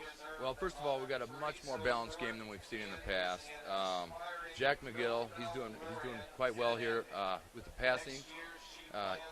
As of right now, he's 8 of 19 for 113 yards, plus that 8-yard touchdown he got over there to Brock Ingram. We also got 3 receptions for 35 yards for Voigt. Then Cam Shank, he's got 4 carries for 13 yards. Justin Becker, 2 runs for 23 yards. Jonathan Becker, 2 receptions for 36 yards. And then we got, again, we already said, Brock Ingram for that 8-yard touchdown reception. Over on the Dwenger side, at quarterback, they were running the ball, that right up the middle run, so nothing in the passing department except for that unfortunate interception for Eddie Morris. It fortunately turned out to be more like a punt. Other than that, we got Chip Clark. He's got 11 carries, 63 yards, and a touchdown. Then Hayden Ellingers, he's got 4 carries for 18 yards. Tommy Steele, 2 for 8. Patrick Finley, 3 for 15. And then, of course, we got Jared Monier's 4-yard touchdown run. Love that guy. Yeah, that was reminiscent of some 85 Bears stuff. That's right. You bet. All right, Tony, thanks very much for the update on the numbers. We're going to step out for a little 30-second break. When we come back, we are going to have Sponsor Spotlight Part 2 coming up from the sidelines as we have an extended halftime offering for you tonight, ladies and gentlemen. 14-7 is your score. Saints on top of the Chargers. And we are back in 30 seconds. You're listening to SAC Football on Redeemer Radio 106.3 FM. For Harley-Davidson, Honda, and Kawasaki, there's no place like the Ellerding family of dealerships in New Haven, now in our 52nd year. Over 300 new and used motorcycles, scooters, and ATVs, plus multi-purpose utility vehicles that tow, haul, and seat up to 6. No matter what you ride or drive, let's swap for a new one. Choose a non-current model, and qualified buyers get some of the best finance terms in years. Visit Ellerding's River City Harley-Davidson and Ellerding's Honda Kawasaki Motorsports today, just off Coliseum Boulevard on State Road 930 in New Haven, plus our gear store in Glenbrook Mall by Sears. Welcome to our family. Okay, we are back, ladies and gentlemen, at Zollner Stadium, where the clock continues to tick down in the halftime show. It is 14-7, and it is a beautiful night here for homecoming. But right now we're going to send it down to the sidelines with our second sponsor spotlight of the night. Well, you guys are really making me work tonight. Had a handful with the Steele family there, so a lot going on down on the sidelines. We just had the fancy cars drive by with the homecoming court. They're announcing them right now. The Bishop Dwenger band's down here. But I'm very pleased to be joined with Mike Lay. So, again, we're getting ganged up on. We had Tony Lay up there. We got Joe Wharton, the brother-in-law, up there. But I think we have the best of the family right here. Right, Mike? Well, of course. And being everyone's favorite, it's difficult, but it's always been worth it. I can assure you of that. I'm glad you're very confident. So, anyhow, again, continuing on the Dwenger tradition, Mike is a 2000, graduate of Bishop Dwenger High School. Here we are at homecoming. But more importantly, Mike has committed his career to working with the Knights of Columbus. How is that, Mike? Well, I think, Nick, it's a little bit more than a career. I think it's a vocation, quite honestly. And it has been the biggest blessing, one of the biggest blessings in my life. You know, and I have an opportunity to help, you know, Catholic families, and I meet with Catholic families all day, you know, all week, and it's been a huge blessing in my life. So there's a lot that goes on in the insurance and the retirement planning business, and it's very important. And so it's nice to have a resource that, yes, that's a need that we need to address as families, but also have a resource that's Catholic-based, right? Yeah, and that is one of the biggest selling points, you know, because we are 100% Catholic, and we only deal with Catholic men, their wives, and children. That's it. You know, we're not a big box store. And accordingly, we invest our premiums in strict accord with the Catholic Church. You know, so we don't invest in garbage. We could make more money off of the premiums that our members pay, but if it goes against the Catholic Church, we don't participate at all. That's really neat. That's really neat. I mean, that would reassure me, you know, if we were working together, you know, and build that confidence in not only the product, but also in you as well. Oh, absolutely, and more people find value in that than you could ever imagine. And it's reassuring, especially in today's age, where you can't shop at this store because of their practices, or you can't go here because of their practices. You are bombarded, and it seems like anywhere you turn, you know, you're going to find conflict, but not with us. And that has been such a great commitment to our Catholic faith. So once again, ladies and gentlemen, if you're just tuning in, I'm standing here on the sidelines with Mike Lay. He's Knights of Columbus. Call yourself an insurance agent? Insurance agent is the proper term, yeah. So Mike's a 2000 graduate of Bishop Dwenger High School. Tell me a little bit about Bishop Dwenger and how that prepared you for your role now as a Catholic insurance agent. Well, so I, like we said, graduated in 2000. So I was fortunate enough to graduate under Mr. Tone as principal. And the faith that it instills, you know, you know, we're citizens of two worlds, right? And they took that very seriously. And the teachers groomed you for success.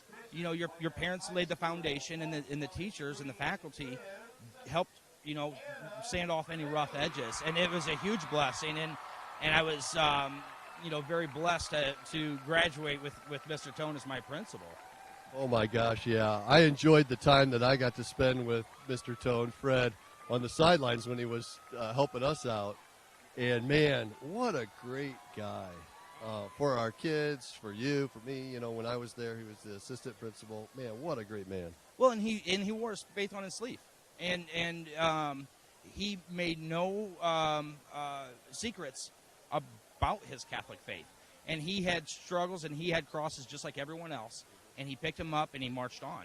And if you thought he was enthusiastic on the sideline, which he is, you know, he was equally as enthusiastic about his faith. And it is so refreshing that he was able to educate, you know, how many thousands of people with that faith. And it's inspirational to a lot of people. Yeah, I look back and I often think, because I have a nice gig here down, and I get to talk to a lot of cool guys like you, work with the guys from my class, Joe. How do you design one of the most advanced ERs in the country? At Parkview, we did it by focusing all our attention on you, the patient, by involving doctors and nurses in the design process, by creating quieter, more private spaces, and by leading the region in heart, stroke, and trauma care. This is not your typical emergency room. It's Parkview. In an emergency, isn't this where you'd rather be? Parkview, your partner in health. Beautiful baby, you're sweeter than strawberry pie. Just like the morning, your smile brings the sunshine. The Parkview Family Birthing Centers, with everything you need for baby. plus birth planners, expert physicians, midwives, and more for you. I'm a Parkview mom. You can be too. Learn more at parkviewmom.com.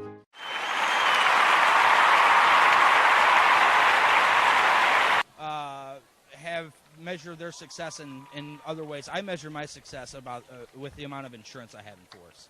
And, you know, I don't know if you know this personally, Nick, but I consider this such a blessing to be in with the Knights of Columbus because I myself married a widow. You know, my wife lost her first husband. He was 27, she was 29. And although there was some life insurance in force, no one thought that he would have needed more, you know. And when Olivia was 3, Julia was 16 months when their dad died. And I wasn't even in the insurance industry or in the industry at all when she and I got engaged. And 2 months before we got married, this fell into my lap by God's design. And it has been a roller coaster, but it's been an incredible blessing and a privilege to work with these members and their families. I'm blessed beyond all imagination. Well, there you go, folks. What a great faith story. Shared your witness with us tonight, Mike. You know, I would encourage you, ladies and gentlemen, look this guy up. If you need some insurance, he's your guy. Mike Lay, Knights of Columbus. Thank you, Mike, for your time here on the sidelines. Also, thank you for your commitment to Redeemer Radio. We really appreciate it. Oh, it's a pleasure. It's a real pleasure. I'm looking forward to the fall share-a-thon, too. That'll be a hoot. So, ladies and gentlemen, I've been pleased to join with Mike Lay here on the sidelines doing our sponsor spotlight number 2 of the evening. With that, we'll send it back up to you guys. Folks, we're going to go ahead and step out for a little 1-minute break here. When we come back, we're going to prepare for the third quarter of action. The Bishop Dwenger Saints are sitting on top of the Carroll Chargers 14-7 here at halftime, and we're back in 1 minute. You're listening to SAC Football on Redeemer Radio 106.3 FM. Think of Briscoe Dentistry for your family's dental care. Dr. Todd Briscoe and team know that your body is more than just teeth and gums. Your oral...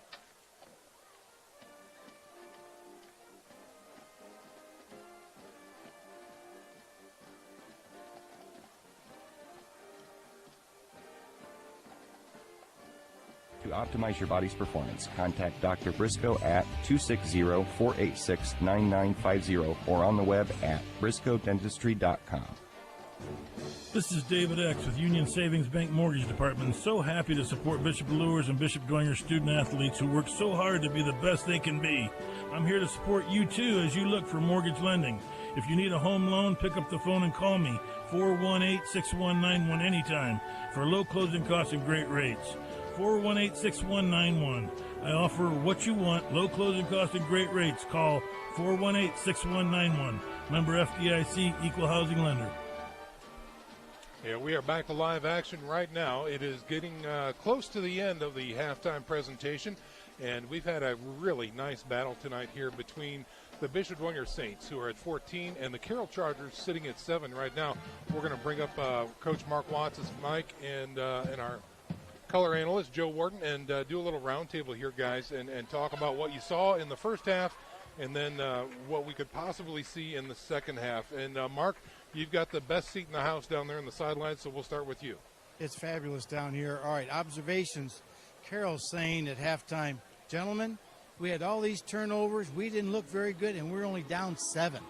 So, I mean, they're saying if we can just play a clean half, we're in good shape. Dwenger's in the locker room saying, gentlemen, we're knocking them off the football. We can keep running the football. We don't have to throw it. We just have to keep our composure, have the sophomore manage the game, and they're going to feel pretty good about it. I like this chest mask down here. What about Joe? What do you see up there? Mark, I think what you touched on before the end of the first half, I think it's going to come to fruition. Second half, with Patrick O'Keefe in at quarterback, the Carroll Chargers are going to load the box. They're going to stop the run. Right. They're going to make the sophomore backup quarterback start throwing the ball. I mean, I got to believe that's exactly what we're going to see. So the Saints, I'm sure, prepared for that. Okay, go ahead, Mark. And the other thing we talked about, when you don't have the football a lot, you don't have a lot of plays that you can try because they're not all going to work. It took Carroll toward the end of the second quarter to figure out what Dwenger's defensive secondary is doing, and now we're going to see the adjustment because Carroll now knows how to attack it. I agree. They figured it out on their scoring drive there late in the second quarter. They figured it out. So now the chess match is going to get amped up just a little bit more here in the third and fourth quarter. Oh, it's just great. These two coaching staffs, I mean, it's a pleasure to watch what's going on down here. And I will tell you, Dwenger's defensive line is really making a stand down here. You can hear it physically. The line for Dwenger on both sides really are playing better than Carroll's. Wow, interesting. All right. Well, folks, getting ready to wrap up our halftime show here. That's the roundtable discussion between our two football experts. I think it's about time now where we can try and get some scores and updates from around the SAC in Northeast Indiana. And let's go down to Nick Gray for that. Nick, what do you have for us? Well, guys, I've got Bishop Luers at Northside. Bishop Luers is leading that one 14-7 at the half. Northrop is starting to wake up right now. Concordia really had them down. They've scored 14 points, so Concordia still leads 27-14. Southside at Wayne. I just got an update. I think I hope this is accurate, but Southside 13, Wayne 14. Wow, that's a close one. DeKalb's beating Columbia City 6-0. Leo's beating East Noble 21-7. New Haven's up on Norwell 27-0, and Woodland's beating Southern Wells 22-7. Cherubusco is at Prairie Heights, and they lead that one 21-0. So that's where we're at right now. We'll check back with you soon. Back up to you guys. Two games that stand out to me there is that Luers and Northside are 7 points apart. Oh, yeah. That Luers only has a 7-point lead on North. Right. And that Leo is two scores up on East Noble. Right. Yeah, that's wow. Okay. Very interesting, as they say. Okay, so both teams are now making their way to the sidelines here. The 0 is on the clock, and we are getting ready to start the third quarter of action. And a reminder to our football fans out there, Bishop Dwenger set to receive the ball, and so their offense will take the field here in the third quarter. Talk about that first third quarter drive, Joe. Well, it's so important, and I think if you're the Saints, of course, what you want to do is keep running between the tackles. So effective in the first half. Yeah. But I just feel like you're not going to be able to do that because Carroll's going to come out and stop the run, and then you're going to have to throw it. I'm okay with Patrick O'Keefe throwing it, guys. I've watched him throw. I've seen him play. He throws a nice ball. He's a confident young man. Yeah. Okay, he's very, very capable. So if he has to throw, he can get it done. We are about to find out. The Carroll Chargers are on the field. The Bishop Dwenger Saints are on the field. The score is 14-7. The Saints on top and preparing to get the ball here to start the third quarter. The kick is up and away, end-over-end kick, and it's going to be taken near the 13-yard line. And a little misdirection. Tommy Steele now with the ball. Fumble. And it comes out, and it looks like Carroll stripped the ball and gets the ball back. Wow, a little razzle-dazzle, little reverse there on the opening kickoff to start the second half. And Tommy Steele gets the ball stripped, and sudden change, guys, sudden change. Precisely right. So Ellinger started with the ball, went backwards and handed it off to Steele, who then tried to make an end around, and the ball was completely stripped right out of his hands. Carroll falls on it, and now they are set up good to go inside the red zone. The ball now resting at the 17-yard line of the Saints. Saints had 2 turnovers in the first half, a fumble and an interception. And the Carroll Chargers actually had three fumbles for the Carroll Chargers in the first half. Let's see if they can capitalize on this one. That could turn out to be a huge mistake there by the Saints. Here's Jack Miguel and company on offense inside the red zone already to start the second half. Play action, pumps, goes to the corner of the end zone. Incomplete, but wide open in the corner was Becker, number 10.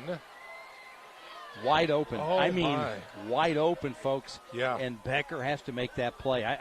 It wasn't a perfectly thrown ball. No, but it hit him in the hands, right, and he's a heck of a receiver. You expect him to catch that. You would. Yeah. Wow. So the defenders bit on that head fake by Miguel and left Becker wide open in the corner, but they just couldn't connect. 2nd and 10 now for Carroll.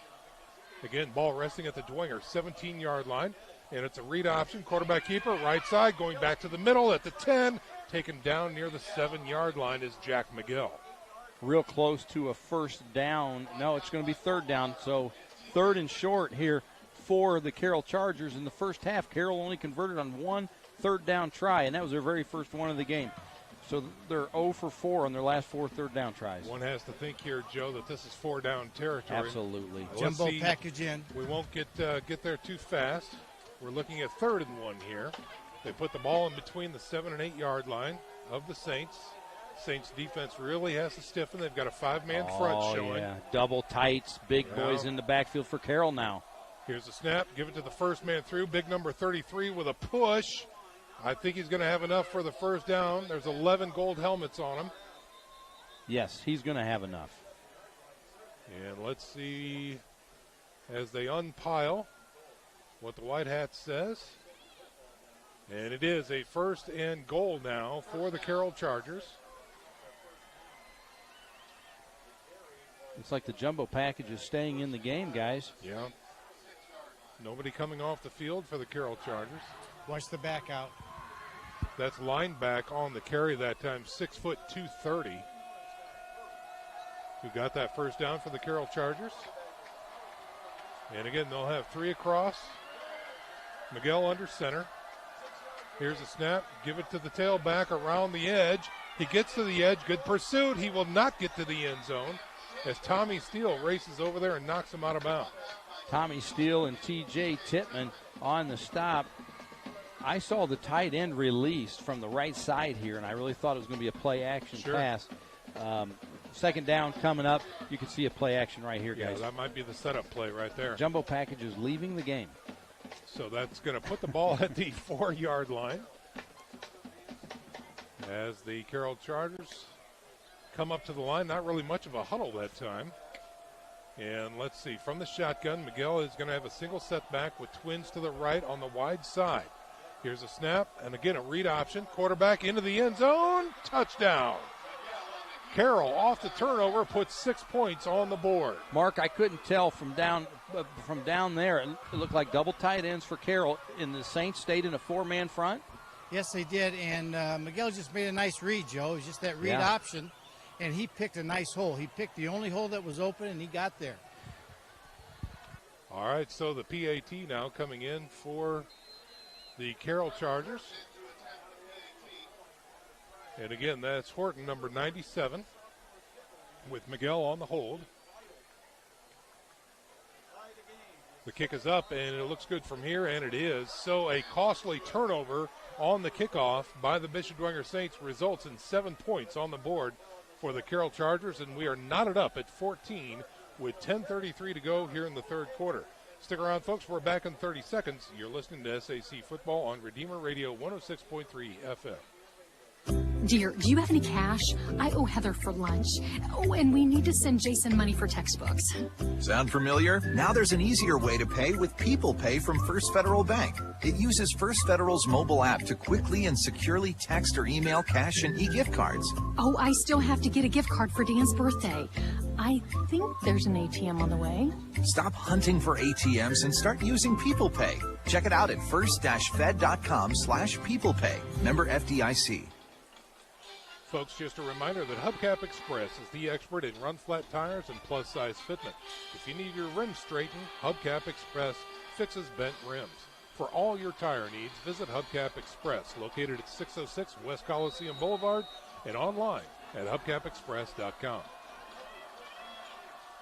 Here is the Carroll kickoff from the touchdown. High end-over-end kick taken near the 6-yard line, going towards the middle, waiting for that wall to get set up.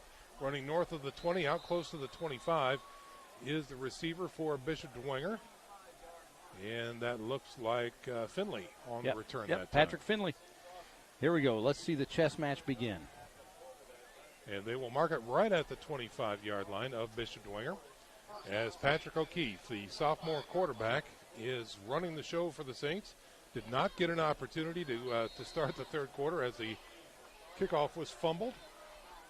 So here's their first drive from the line of scrimmage to start the 2nd half. Appears to be a little confusion. Talking to his setback right now, Ellinger. 2 wideouts to the right side, 1 wide left. Under center is O'Keefe. Here's the snap. Give to the tailback. Little blast right up the middle. A lot of white jerseys a lot there. of white waiting jerseys for that one. Yeah, that's right. So Ellinger gets a couple, maybe 3 on that run, north of the 25. Mark at about the 28-yard line. So we'll call that a gain of 3, bringing up a 2nd and 7. As Finley checks in and Ellinger checks out. O'Keefe checking his wristband.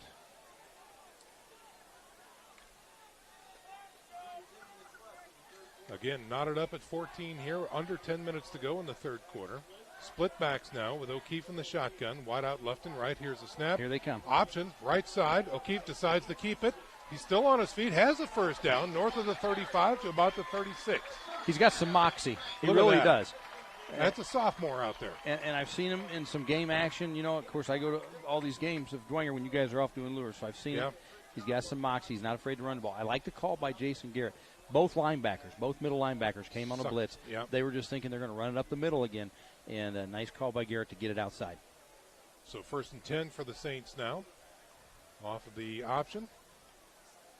And they bring the ball out to the 36-yard line. They break huddle with a trips package to the left side, 1 wide right, and a wing to the right. Now a man in motion is Ellinger going to the right side. Another option. Good pitch that time. No, we got a flag on the play, as that's actually Finley racing down the sidelines into Carroll territory, gets knocked out of bounds inside the 25. I'm fearing that this one's coming back, though, Joe. I think it's against Carroll. I think Really? it was hands No. to the face, maybe. No, it's late hit on the quarterback. Joe or Mark, what do you see down there? All right, they ran the option, and the quarterback pitched it, and the defensive end just drilled him, and he hit him too late. So that's going to be, I think, tack on. All right, well, let's see what the white hat says. Personal foul against Carroll. All right. Declined, obviously. Yes. Wow. Or I'm sorry, they're going to tack it on. So let's see. So they put Finley down at the 21-yard line. That's tacked on. Tremendous run there, and then they're going to walk off the penalty from there. Right, half the distance to the goal. Wow. So the option, 2 in a row, 1 to the right, 1 to the left, and now the Saints are back in business inside the red zone, down to the 11-yard line of the Carroll Chargers. Chest match. Trips package to the right, single setback. Man in motion now is Clark, and it's a quick give to Ellinger. Fumble! Ball is on the ground, and it's picked up by Carroll. There's a return, and he's going to get stopped at about the 12. He fumbled. Wait, the ball is back on the ground. That's the double fumble. Oh, and Dwenger has it. And Dwenger has it. The coaching staff for Carroll is screaming that he was down. He was down. No, sir. The Saints recover the double fumble. Oh, my goodness. Oh, my. All right, so change of possession, and they place the ball back at the 16-yard line. So, again, there was a loss for Dwenger, but they still have a first down because the ball changed possession there. I think the Saints got a break. My goodness. Mark, what's your call on that? You think they got a break, huh? I think they got a break. It was right in front of me. I think he was down, then he fumbled it. So Okay. we'll find out when we watch it on the television. Yeah. 1st and 10 again for the Saints with split backs now. O'Keefe looking to throw on first down, pumps, goes to the end zone, fires, overthrown that time and incomplete. Hey, I'm okay with it. It wasn't there. You saw him do a couple check downs. It wasn't there. He threw it out of the back of the end zone. I'm okay with that play. Steele couldn't make it. And again, he had double coverage there, like you said, so safe play. No problem. I like the play call, too. First down pass. Completely So I like this unexpected. chess match, what we're seeing. That, okay, you're going to load the box. We're going to run the option outside to the edge. Okay, we're going to throw on first down. So here we go. Yeah, let's see. We've got a Twins package right and left and a wing. Now it's going to be 3 empty backfield now. 3 to the left. Now man in motion coming left. Another option. Here's the pitch. Clark has it, looking for a seam. He's got the seam inside the 10, down to about the 8. So good positive yardage that time. Gain of about 7 for Chip Clark. Guys, I have not seen this play at all this season. This is a new play, and it's been effective the first 2 times they've run it. Yeah. Empty backfield, then you bring a motion guy in as your pitch man. Got Very something. effective. Yeah, let's see. We've got about 8 minutes and 15 seconds left in the third quarter. We're knotted up at 14 here, and the Saints are threatening inside the red zone. They place the ball at the 8-yard line. 3rd and 3 yards to go, we'll call it here, for the Saints. O'Keefe is alone in the backfield. 5 wideouts, 3 to the right. Now a man in motion, right to left, and they give it to him. Looking for a seam, cutting back, and nothing there. Couldn't make it to the outside. Good job for the defensive end to come in and seal that edge, as Ellinger tried to then take it back through the middle, and nothing was there. Guys? Mark Watts. Joe, Schwarzkopf could teach that option in his sleep. He's ran it forever. So, yeah. Hey, this is nothing. He saw the adjustment. I'm sure he made that adjustment at halftime, Coach Schwarzkopf. Garrett now in for the field goal attempt. It's going to be a 24-yarder as the ball is going to be at the 14. The snap is good. The hold is good. The kick is up, and it's good. 3 points on the board for the Saints, and they convert on their first drive from scrimmage. The score now is 17-14 with 7:20 to go. Stick around, folks. We've got a heck of a ball game on our hands right here on Redeemer Radio, 106.3 FM. When you're starting a new project, the last thing you want is a foundation built upon sand. For a strong foundation, look no further than the concrete contractors at Rufus H. Smith Incorporated. Since 1993, there has been no project the experts at Rufus H. Smith couldn't handle, from basement walls and foundations to decorative concrete, limited only by your imagination. Rufus H. Smith Incorporated provides you with perfection in even the smallest detail. For a free estimate, call Dan at 260-410-0467 and visit their website at rufushsmith.com. Back to live action here. Homecoming night for the Bishop Dwenger Saints at Zollner Stadium, and they are on top of the Carroll Chargers 17-14 with 7:20 to go here in the third quarter. Joe, this is the best game finally. of the year. Finally. Know, right? We've had some real duds, right? We've suffered through so far, and this has been a good payoff. So both teams playing very, very well. The chess pieces are in motion, and these coaches are really having a dogfight on their hands. Here is Garrett on the kickoff. The ball resting at the 40-yard line using his left hash mark. Kick is up. End-over-end kick. It's going to be fielded around the 10-yard line. At the 20, slips down, and not much more there for Shank, as they're going to mark him down at about the 23-yard line. Garrett is 3 for 3 on the season on field goal attempts. That one he chipped in for a 24-yarder there. And now we'll see Jack Miguel and company on the field. Even more impressive, just reminding our listeners and viewers via Summit City, of course, that O'Keefe, the backup quarterback, engineered that drive. Yeah, he's getting a little bounce and step. For the Saints, yeah. And here comes the Carroll offense. The Chargers are led by the senior quarterback, Jack Miguel, U.S. Navy recruit. He's going to have a single setback and a tight package, twins right and left.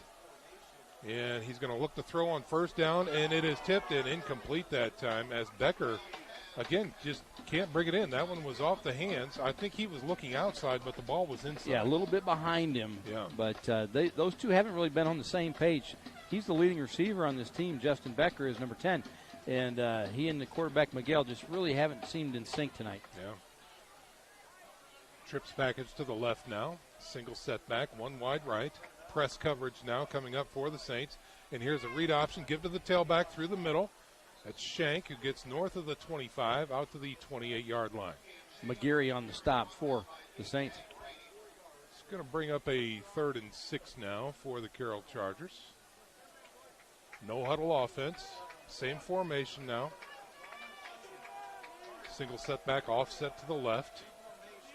Here's a snap, looks to throw, tipped, and is it picked? Is it picked is the question. I think he had it. I think he's got it. One saying no, one saying yes. Yes. And they've got it. An interception by the Bishop Dwenger Saints tip drill, and it paid off big time. Was that Bloom? No, that was McGarry. McGarry on the interception. Defensive lineman got their paw on it. The ball went up into the air and went down. Going down for the scoop is McGarry. And now the Saints with the ball back in Carroll territory. 1st and 10 at the Carroll 28-yard line. Miguel throws his 6th interception on the season. Observation. Mark Watts, what do you have? I said in the first half that he's having a hard time seeing over the defensive line of Dwenger, and I think the ball before that might have been tipped. So wow. They got to start sprinting him out, I think. Okay. Here come the Saints on offense. Chip Clark in motion left to right, going out, throwing across the middle. He's got his man. O'Keefe. And it's at the 5, the 2. He gets it in the air. Touchdown. Touchdown, Saints.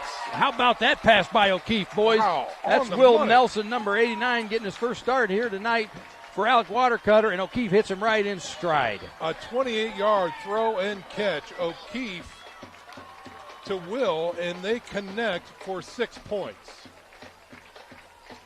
Will Nelson doing a fine job dragging through the middle there, and O'Keefe throwing the frozen rope right to him. The PAT, Canary snap is good, the hold is good, Garrett's kick is good. Observation.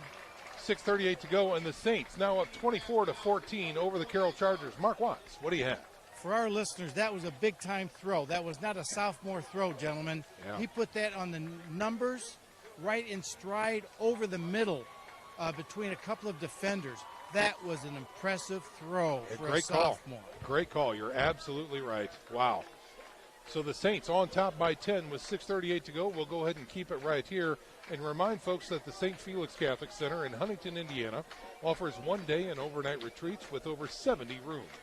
Be sure to visit Our Lady in her grotto and walk the 30 scenic acres. St. Felix is the former home of Blessed Solanus Casey. You can visit their website at sfcatholiccenter.com to schedule your next meeting or retreat. That's the St. Felix Catholic Center in Huntington, Indiana. That's the first interception the Saints have had since week 1 against Wayne. Good timing there. Yes, points off of turnovers. And again, that's what wins you ball games. Garrett in to kick this one away from the 40. We've got to keep a close eye on Carroll now as they're down by 10 with 6:38 to go here in the third quarter. Garrett's kick is a line shot taken near the 11-yard line, coming back through the middle. Now breaking it outside is Shank. A little better field position this time as he gets out to about the 29-yard line. Tackle by Chip Clark. So Jack Miguel now. Let's see what he can do on this drive. See if he can shake off that interception and get going here. Mark, I think you're right, though. We've seen Miguel be very effective when, again, we talk about getting playmakers out in space, Mark. He is really a great playmaker for the Carroll Chargers. He is, but I think that's probably the 5th ball that's been tipped tonight. Close to it. So let's see what happens because, this is going to be a heck of a drive right here. Indeed. They need one. All right, here comes Miguel. He's got a single setback with 2 wideouts to the left, 1 wide right. Here's a snap. Here's a quick pitch. Shank has it, looking for some space around the side. Spins out of 1 tackle, gets hit at about the 35, rolls out to the 36. Ellinger on the stop. Good run by Shank. Pitch there. Yeah, nice 6-yard gainer. Brings up 2nd and 4 now. They mark it right at the 35-yard line. No huddle offense, quicker tempo now. And again, a throw, tipped again at the line, and an incomplete pass. Hey, give credit to the defensive line. They're getting their hands up. When that quarterback cocks that arm back, they're getting their arms up and knocking balls down. So they burn that down, and that brings up a 3rd and 4 now for Carroll. Ball resting at the 35 with 6:04 remaining in the third quarter. Dwenger 24, Carroll 14. Single setback, trips package to the right. Here's a snap, looks to throw, throwing right, and it goes down to get it. Is it caught near the 40-yard line? I believe that is a good catch, Joe, by number 83 for the Carroll Chargers. That's Hera, who's made some plays tonight for the Chargers. First down for the Chargers. Big first down. They needed to get a little momentum back after it's been all Saints here early in the third quarter. They mark it at the 40. Off the right hash mark. Here's a snap, looking to throw, checks, throws, nearly picked, incomplete. Nearly picked, but he went for Becker, number 15. He had to go horizontal to come back and get it. But good coverage right there by Black, who's right with him. You have to be careful double clutching like that because all you do there is give the defender time to break on the ball. Close the gap, yeah. So the interception stops the clock with incomplete pass stops the clock at 5:44 to go here in the third quarter. And now we look at a trips package to the left side. Miguel in the shotgun on 2nd and 10, rolls, has pressure, blitz coming. He gets out of one tackle, cannot get out of another, and he is sacked. A.J. Brady from the defensive end position. T.J. McGeary, the linebacker, came on the blitz, flushed Miguel right over to A.J. Brady, who was able to get the sack. Wow, that's impressive by this Dwenger defense here. They're really putting it to Carroll tonight. He is taken down at the 34-yard line. And that is going to bring up a 3rd and 16 now for the Chargers. I don't know that Miguel has had really any time to throw all night. Right. The pressure has been coming all night long. Trips to the left, one wide right, working off the right hash mark. Looks right, checks off, goes over the middle. Ball in the air. It is caught in stride by Becker, number 10, and he is in Dwenger territory with enough for a first down. Boy, that kid is fast. Well, 3rd and 16. What does it matter to these guys, huh? They can convert 3rd and anything, really. Becker is fast. 4x100 runner, him and his brother Jonathan. They can flat out fly. One of the faster Saints, Patrick Finley, was giving chase. So a 1st and 10 now for the Carroll Chargers in Dwenger territory. They mark it at the 44. Here's a snap. He rolls to his left, looks to throw, fires into the flats. Becker has it, it's bobbled and dropped. Again, they have not been in sync. We've seen a lot of drops tonight by Justin Becker. Wow. And I don't know that Miguel could throw it any easier. Well, he really put a nice little touch on that for him, and it hit him right in the hands. Yeah, that was a highly catchable ball. So 2nd and 10 now, off of the incompletion, as the Chargers look over to the sidelines to get the play. Single setback is going to be Shank. Looks like he's going to be offset to Miguel's left. 2 to the left, 1 to the right here. Here's a snap, and it's going to be a give to Shank. It looks for some room around the right side. He's got the edge, gets inside the 40, run out of bounds near the 37. So nice play call and a good job by Shank to bounce it outside and get some additional yards. Yeah, that was all Shank. A.J. Brady was there really to try and get the end, but Shank gave a little head fake in and then popped it outside, and you just can't give up the corner. You can't give up the edge. You got to set the edge. If he wants to take it inside, that's okay. That's why linebackers are there. Your buddies are coming. But you can't get in there and give up the edge. So they mark it at the 35. That brings up a 3rd and 1, long one for Carroll. Single setback, 2 to the left. Read option, quarterback decides to keep it, going left side, and he will have enough for a first down. To about the 32, maybe the 31. Observation. Let's check in with Mark Watts. Well, the one advantage that Carroll throws the ball all the time, if they throw it to the sideline, the clock stops, and it's incomplete pass, the clock stops, so there's still a lot of time left in the 3rd quarter because they throw it a lot. Seems like a dogfight. Yeah, that's exactly right. 1st and 10 for the Chargers. Sitting at the Dwenger 32-yard line. Miguel in the shotgun, hard count, going deep, right side, single man coverage, Becker in and out of the hands, knocked away by Black. That was a great play by Bradley Black. That really was a well-thrown ball, and Black got his hand in there right at the last second and knocked it away. So they tried for the big one that time on 1st down, and another incompletion stops the clock with 3:49 to go here in the 3rd quarter. 2nd and 10 now coming up for Carroll. Ball resting at the Dwenger 32-yard line. Saints up 24-14.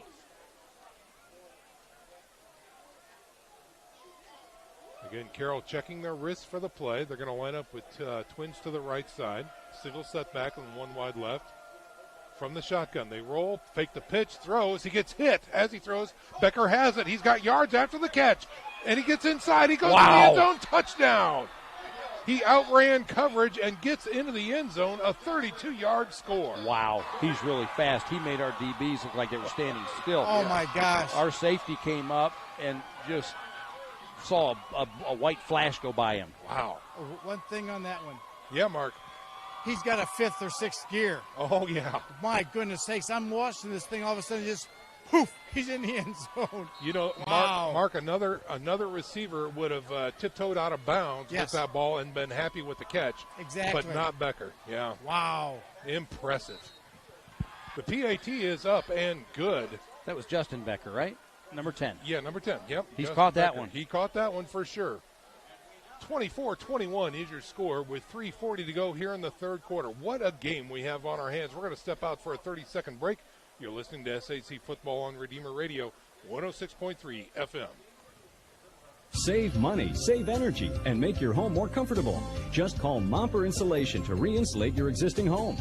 By adding insulation to ceilings and attics, sidewalls, crawl spaces, and basements, your home will stay warmer this winter, and you'll see a noticeable drop in your energy usage. And that translates into savings. Insulation is all we do at Momper. Expert installers and the best materials mean no gaps, no leaks, and no wasted energy. Call Momper Insulation today at 432-7543.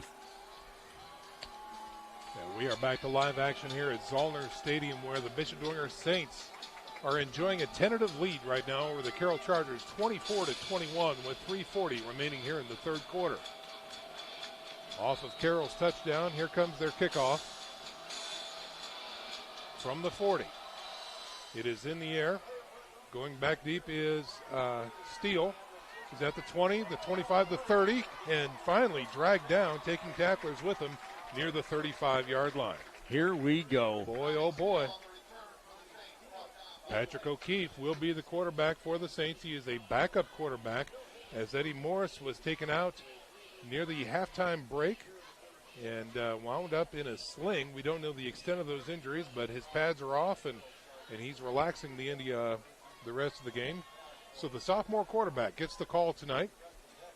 And Joe, I think, has performed admirably so far. I've been very impressed with Patrick O'Keefe. He will be under center this time with an I formation. Twins to the left. Man in motion now. Here's a snap. Get to the tailback. Following his lead block through the middle is Chip Clark. And he will fall forward past the 35. And they're going to mark him down in between the 37 and, well, right at the 38-yard line. Reed Diller on the stop for the Chargers. Gain of 3 that time brings up a 2nd and 7 for the Saints.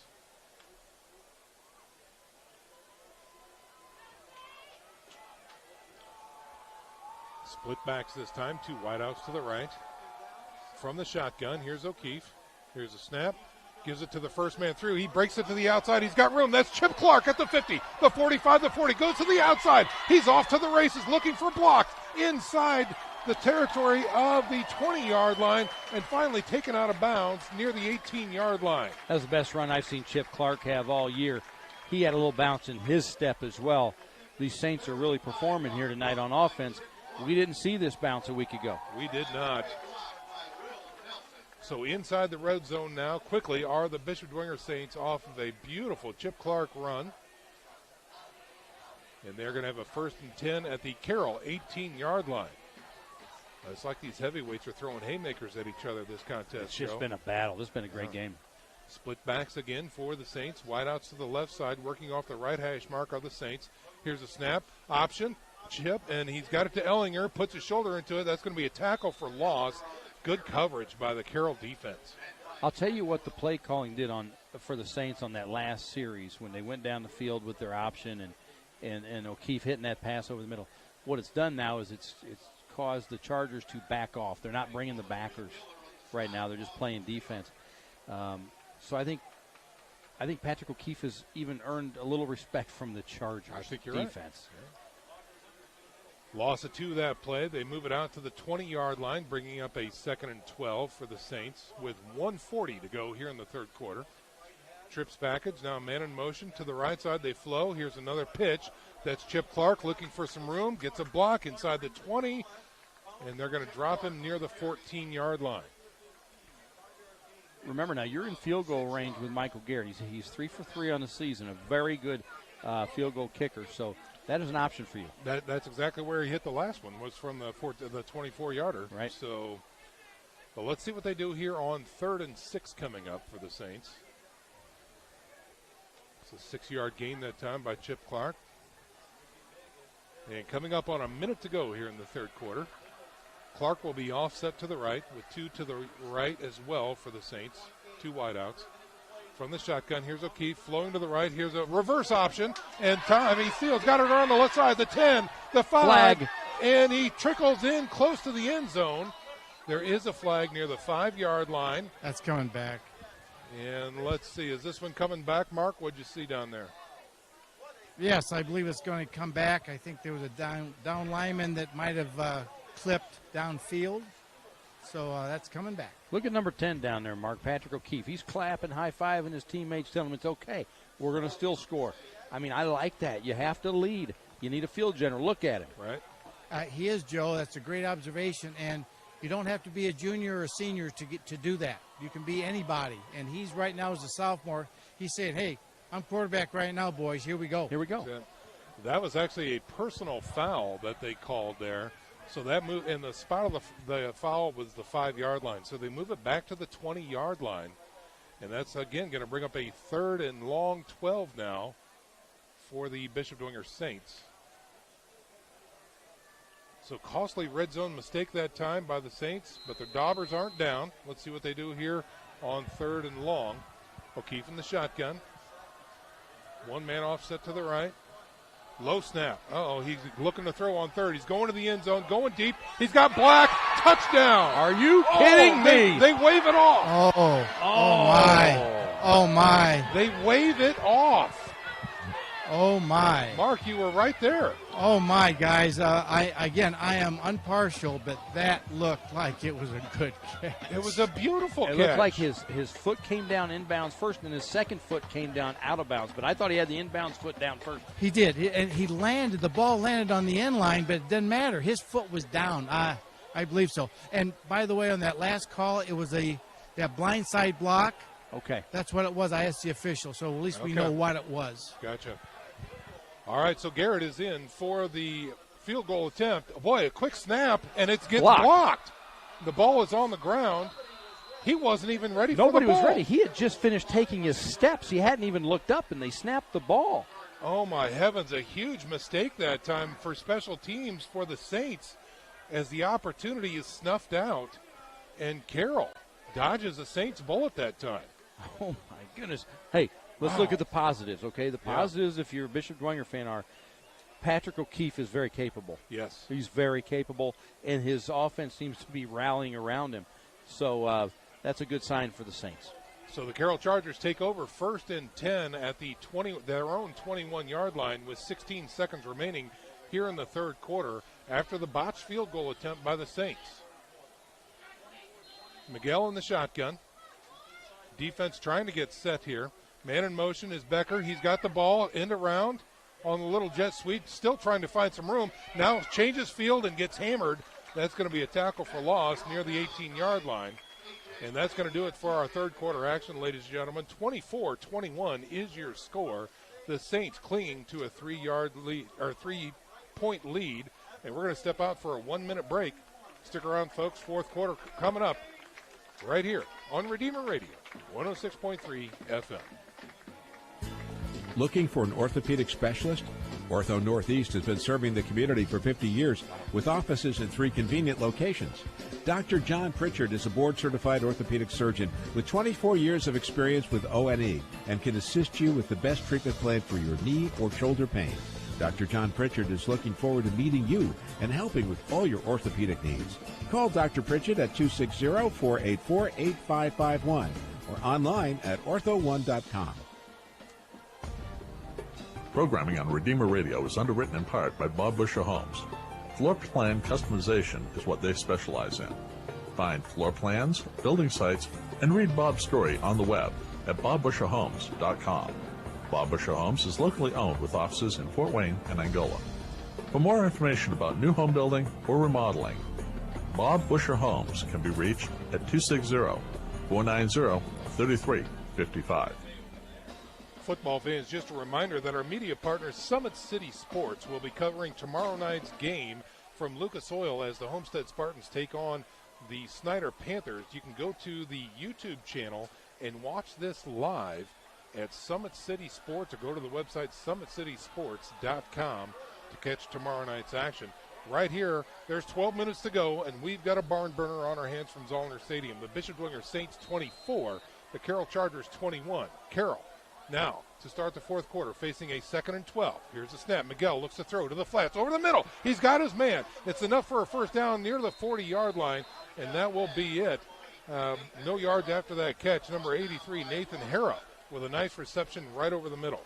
Brought down by Alec Watercutter from his free safety position. So they move the chains. And a little more breathing room now for the Carroll Chargers. 1st and 10 from their own 40. Going to be a trips package to the left side. One wide right and a single man offset. Here's the snap. He rolls to the right. He looks. He's going to take it, and he's going to get hit. Not much of a gain there. Again, that was that shuffle pass. They're trying to step the shuffle pass. It just isn't there. The defensive front for the Saints, they're doing a great job flowing down the line of scrimmage, and there is nowhere to pitch that ball to that front man. Yeah.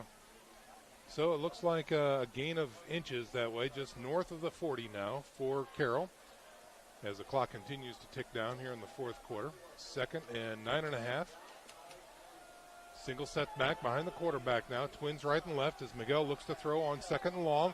Checks off, rolls to the right. He's got pressure, throws it out of bounds, and incomplete. Here we go. Well, you live by the pass and you die by the pass, and that one was not good. As the pressure was in there, Nathan Hara was actually over there and just thrown out of bounds and burns it down. But again, 3rd and very long now for the Carroll Chargers, Joe. The Carroll Chargers are 4 out of 5 in the second half on 3rd down tries. That's impressive. They've been very efficient here in the second half. Again, checking their wrists and coming back. Not really a huddle here as Miguel barks out the call to his teammates. It's going to be twins right and left in a single setback. Miguel in the shotgun. Stepping back, throwing fast to the right side. Diving and catching the ball is Becker, and depends upon the spot. Wow. And he actually... It's a favorable spot. Are you kidding me? He actually looked at the stick before he put the ball down. I've seen that movie.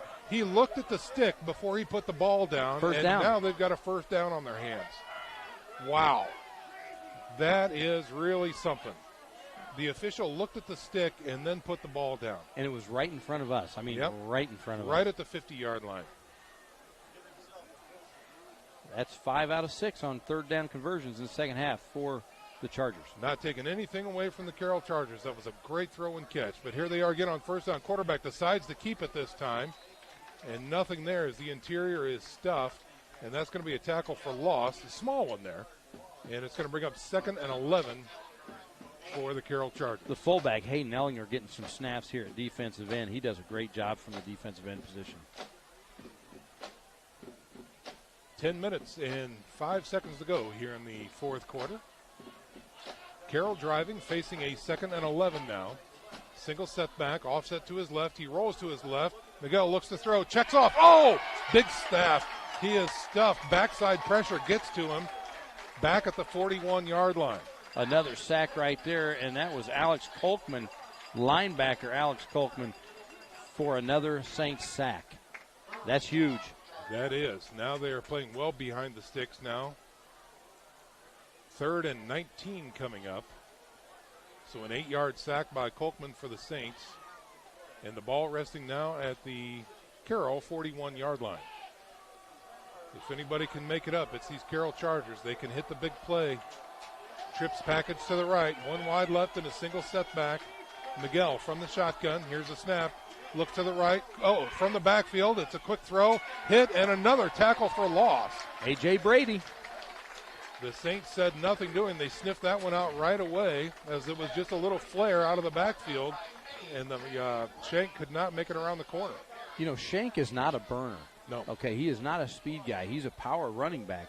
And the Saints, if they have one thing on defense, it's a lot of speed. Yeah. And to run that play and you need 19 yards and you throw it out to your power back, I don't know. On 4th and forever, the punt team is on for Carroll. Nearly blocked, but he gets a nice punt away. Takes a Carroll bounce, and it's picked up by Steele right at the 25-yard line. Observation. Let's go down to the sidelines and check in with Mark Watts. Okay, Joe, now don't get mad at me on this one, but it was 4th and about 25. It was just a very safe play. Don't make a mistake. All right, don't make a mistake. I'm not mad at you. If something happens, but I thought it was a good call. I mean, you've got 8:35 left, and you're only down 3 points. So let's don't make a big mistake in my own territory. I thought it was a good call. Here comes you would. We couldn't give him the last word. Okay, here come the Saints on offense. Trips back to the right. Now Chip Clark in motion, and it's a quick give through the middle, looking for some room, and he got a little bit there. Zellinger still on his feet after the initial contact, then finally wrangled down after a couple yards. He's going to sleep good tonight, that Hayden Ellinger. Boy. He's playing on both sides of the ball, and he's playing hard on both sides of the ball. He is. They're going to mark that right at the 29-yard line. Gain of 4 brings up a 2nd and 6 as the clock continues to wind down. Just north of 8 minutes to go, 24-21. The Saints clinging to a 3-point lead over the Carroll Chargers. Pro set this time, wide out left and right. Far left is Tommy Steele. Black here on the right side. Here's a snap, and it's a give to Chip Clark through the middle, spinning out of one tackle, trying to go to the left side. He gets to the 30, maybe the 31. Another gain of 2 that time. And that's going to bring up a little challenge here. It's going to bring up a 3rd and 4 for the Saints with 7 minutes and 32 seconds remaining here in the game. Micah Fretz on the stop for Carroll.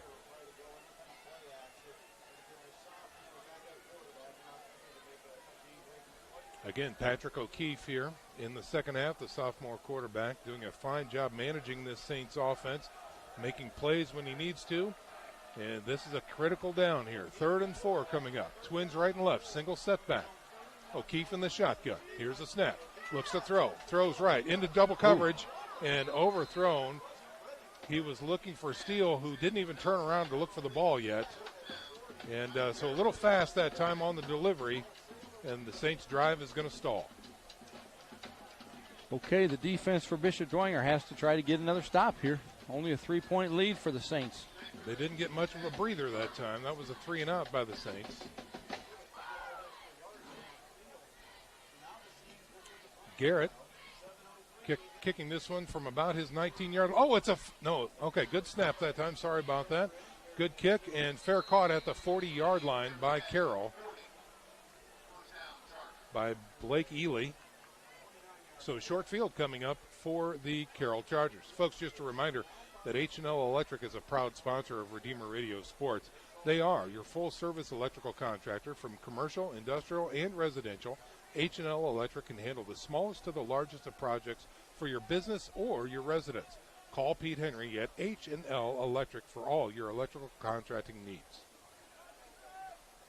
6 minutes and 57 seconds remaining in the contest. The Saints 24, the Chargers 21. Carroll with the ball, moving right to left on your radio dial at their own 40-yard line. 60 yards to go for a score. Jack Miguel, the senior quarterback, has twins right and left in a single setback. Looks to throw right. Still looking, throws to the flats. Got his man, breaking a tackle. Oh, and stepping out of bounds is his receiver. That's number 83 that time, Hera, on the reception. So we'll call that a 6-yard gain, bringing up a 2nd and 4 as they stop the clock. Ball resting at the 46. Trips package to the right now. Miguel, little option, gives it to the man right up the middle. That is Shank. He gets a couple maybe. Out to the 48. Big stop by T.J. McGarry. We're calling his name a lot tonight as well. It's making a difference. He's been around the field, you bet. See number 31 out there for the Bishop Dwenger Saints. Reminds me that the University of St. Francis is on the road tomorrow. And you know who's wearing number 31 for the USF Cougars? That's Marcus Stepp. Oh, yeah, former Saint. Yeah, had a huge game last week. Looking forward to hearing him in action here on Redeemer Radio tomorrow. On 3rd and 3, here's a fly pattern right side, single coverage, and incomplete that time. And the defender actually goes down and falls, and a late flag coming out. That was a good call. Yeah. Mark Watts, what'd you see down there? Was that a good call? It was a good call. He was on a fly pattern, and the defender just kind of hit his legs and wouldn't let him. He impeded his ability to go after the football. I thought that was a good call. Plus, you notice it was on the Carroll sideline. Oh, of course. Yeah, that helps. And sometimes that does help a little bit. All right, so pass interference is called against the Bishop Dwenger Saints, and they are going to mark off the penalty and give the Carroll Chargers a fresh set of downs inside Dwenger territory, down to the 38-yard line of the Saints. And that's what that speed does. So that was a big third down conversion for the Carroll Chargers. 1st and 10 as they maintain possession here. Trips package to the left side. Here's a snap. He looks left, throws left, and out of the backfield he's got Shank. He's at the 30, the 25, the 20. He wrangled down near the 15-yard line. Shank seems to have some energy left. He ran hard after he caught that ball. Did a real nice job. Well, again, the trips package, emptied out that zone, and he gets out of the backfield and he's open. And it's a good call because they're putting their running back against the linebackers. Remember last week the Saints had trouble. Their linebackers had trouble covering the backs and the slots, and the Chargers saw that, and that's a nice play call. And they mark it at the 16-yard line with 5:45 to go in the contest. Carroll inside the red zone now. Here's a snap, rolling to his right, looking to throw, guns it to the flats. It is caught, looking for some yards after the catch. Won't be much as Finley makes an open field stop. It will be enough for about 5 yards there as they mark it down to the 11, bringing up a 2nd and 5 for the Chargers. Nice, again, another nice call by the Chargers coaching staff to roll Miguel out, get him some room where he can see, and then he just fired a strike over there to his receiver. He throws a pretty ball on the run. He really does. On 2nd and 5, here come the Carroll Chargers. Shank's going to be offset to the right. Trips package to the left. Here's a snap. Looks left, looks across the middle, throws across the middle, caught and separated in the end zone for an incomplete pass. Nice job by Watercutter there. The free safety to make contact, clean hit, and separated the ball. Becker, the intended receiver for Carroll. And again, we see a 3rd and 5 coming up for the Carroll Chargers. Again, they're at the Dwenger 11-yard line.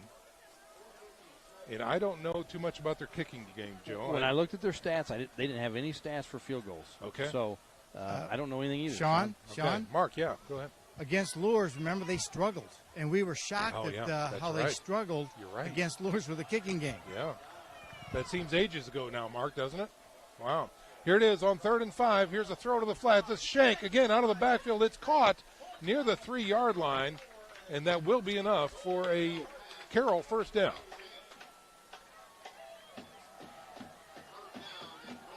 The Carroll Chargers have converted an amazing 7 out of 9 third down tries here in the second half. Just been amazing. The defense can't get off the field here in the second half. No. And now Carroll in the driver's seat. 1st and goal from the 4-yard line of Bishop Dwenger. 4 minutes and 30 seconds remaining in the contest. Your score, Dwenger 24, Carroll 21. It could change on this play. They come up to the line. Miguel in the shotgun. Offset to the right is Shank. They flow to the right. Looking to throw. Throws to the corner. Wide open and touchdown. Very easy. Blown coverage by the Saints, and it results in a Carroll score. And I can't tell what number that is. That 83? I think it's Hera, yeah. So a 4-yard strike from Miguel to Hera, and the Carroll Chargers take the lead with 4 minutes and 12 seconds to go here in the contest. Got something. Mark Watts, what do you have? If you don't mind, they rolled him out. They did. They've been rolling him out so we could see, and he's got him right, and he was wide open in the corner of the end zone. But they rolling him out more now. The PAT is up, and it's good. Keep an eye on Patrick O'Keefe. Watching, I bet he comes out clapping his hands, pumping up his offense when they take the field again. 28-24 is your score. Carroll with a lead here with 4 minutes and 12 seconds remaining in the game. Stick around, folks. We're back in 30 seconds. This is SAC football here on Redeemer Radio, 106.3 FM. What you do for work matters. Finding the right job can be a challenge unless you have the help of a local job search partner that has strong relationships with area employers. We are Spherion Staffing, built on helping talented individuals find rewarding office, call center, light industrial, and professional opportunities. With Spherion, you'll have the immediate interest of top employers who trust their workforce needs to us. Discover the Spherion difference. Call us at 888-888-9900 or online at Spherion.com. We are back to live action here, coming off of the 4-yard strike from Carroll that jumped them into the lead, 28-24, over the Bishop Dwenger Saints. 4 minutes and 12 seconds remaining in the contest as Carroll prepares to kick off here to the Saints.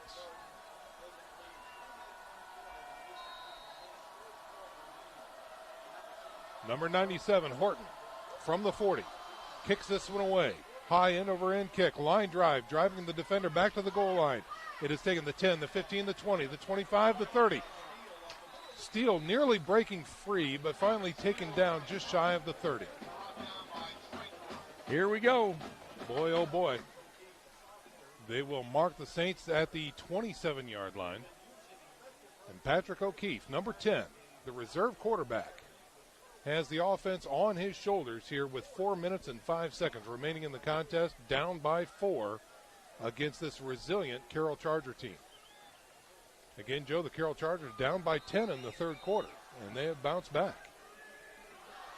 This has been a really great game. It has. These two have just been slugging it out. Split backs, option play to the left side. O'Keefe looking for a seam, won't find anything, driven down for a tackle for loss.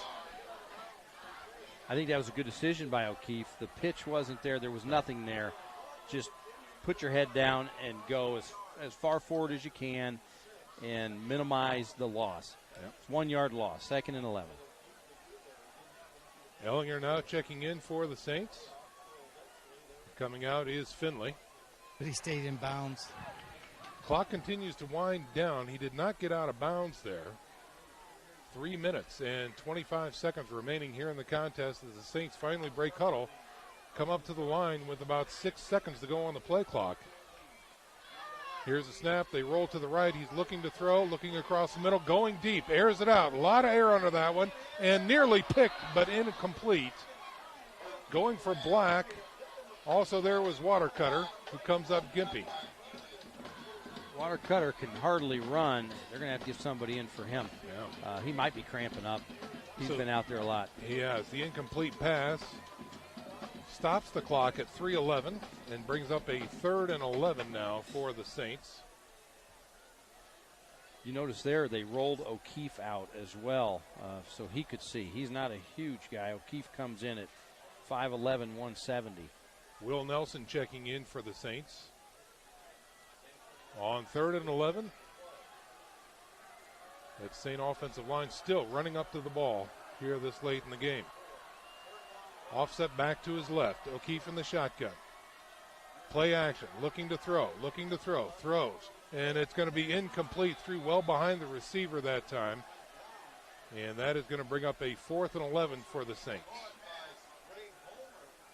Not sure what happened there. Tommy Steele slipped trying to come back for the ball. But O'Keefe had pressure. They brought pressure, 3rd and long. Good call by the defensive coaches of Carroll. Bring the heat to the sophomore on 3rd and long. 3 minutes and 5 seconds remaining. The Saints punt team is on, facing a 4th and 11. The ball resting at their own 26-yard line. Becker back deep. Here is a snap, little high, but Garrett has it. Kick is away, end over end, line shot, no return that time. And it does take a nice Dwenger bounce, trickling inside the 40 down to about the 36. Good punt. Again, Michael Garrett averaging 35 yards a punt for the season. Folks, just a reminder that you can catch Northeast Indiana's first pregame show, Tailgate Talk, Friday night at 6 p.m. on 106.3 FM, on your drive to the game, online at RedeemerRadio.com, or on the go with the Redeemer Radio app. Watercutter is back in the game at free safety. Remember, he could barely run after that last pass play. Yep. Looked like maybe he was cramping up, but he's in the game at free safety. Jack Miguel, 12 of 20 for 141 yards and 2 touchdowns in the second half. On the field, 1st and 10 for Carroll. And here is a quarterback option. He decides to keep it through the middle, and not much there for Miguel. I think they may be happy to just play conservatively right now and keep the ball on the ground with the clock running. Saints have all 3 of their timeouts left. You do have to believe the Chargers are just going to try to keep the clock moving, Sean. You're right. Question. Mark Watts with a question. Joe, but you are a passing team, so I'm still throwing it to the flats. You know, I don't think I'm just going to give it 3 times and punt it. I'm going to at least try to get it to the to somebody in the flat. Maybe Becker. Justin Becker would be a good choice, right? I mean, yes. And see if he can make somebody miss and pick up some yardage. Exactly. All right, on second, and we'll call it 9. Here is the snap, and again, it's a quick give through the middle. He's wrangled, going to fall forward is Shank for a gain of 1, maybe 2, and we've got a timeout on the field called by the Bishop Dwenger Saints. So a reminder, folks, next week, when we talk about Tailgate Talk at 6, our game of the week next week, Bishop Luers taking on the Northrop Bruins next week. We will be out at the friendly confines of Luers Field for the very first time this year, week 6. Right. Wow. And our first visit to Luers Field. Which game do you have next week? We just talked about it, Joe. Well, I wasn't paying Don't you ever listen to me, I don't Joe? listen to you. Good heavens. It's going to be the Bishop Luers Saints. Knights. I was throwing listening. you up there. Taking on the Northrop Bruins. While we have this break, speaking of other teams, let's check in with Nick Gray from the sideline. Come on, Nick. Who's got some scores and updates. Well, hey, guys, here I am. Bishop Luers is still leading Northside 21-7. Concordia is beating up on Northrop 47-17. Southside at Wayne. Wayne's winning that one 14-21. DeKalb at Columbia City. It looks like I think Columbia City did win that one 14-6. Leo's leading 35-14. New Haven did beat Norwell 39-6. And Woodland's leading Southern Wells 43-7. So back up to you. Enjoy the rest of the game. 2 minutes and 5 seconds remaining. Carroll facing a 3rd and 8 from their own 39-yard line. Here's a snap. Miguel looks to throw, fires, and nearly picked and dropped. Incomplete that time. It was tipped by the linebacker and falls harmlessly to the ground. Stopping the clock at 2 minutes to go. Again, Carroll with a 4-point lead over the Bishop Dwenger Saints, 28-24. How exciting is this, huh? Wow. Here we go. Punt team is on. I'm standing up. There you go. Punt team is on for the Carroll Chargers. As they face a 4th and 8. Good snap. Kick is away. High kick, and it looks like it will take a Carroll bounce and then bounce back. And it's going to be touched up near the 30-yard line. Could be the last hurrah for the Saints on offense. 1 minute and 51 seconds remaining as the Saints offense take the field, trailing the Carroll Chargers by 4. Your score 28-24.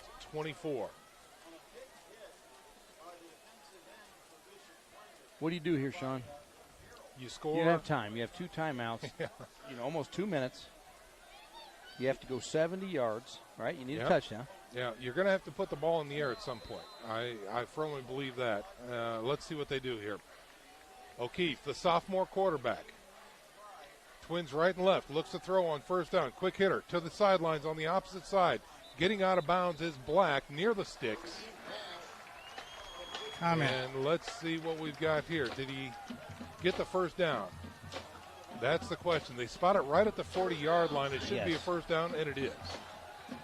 So a nice, safe play. They set the ball. Saints offense already back up to the ball and ready to go.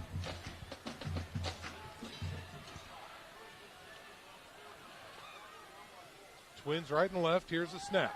He's got pressure through the middle. Throws it to the right. And again, it is caught as it looks like Black again. He didn't get out of bounds. How is that even possible? He was into the sidelines. Saying his forward progress must have stopped inbounds. Wow.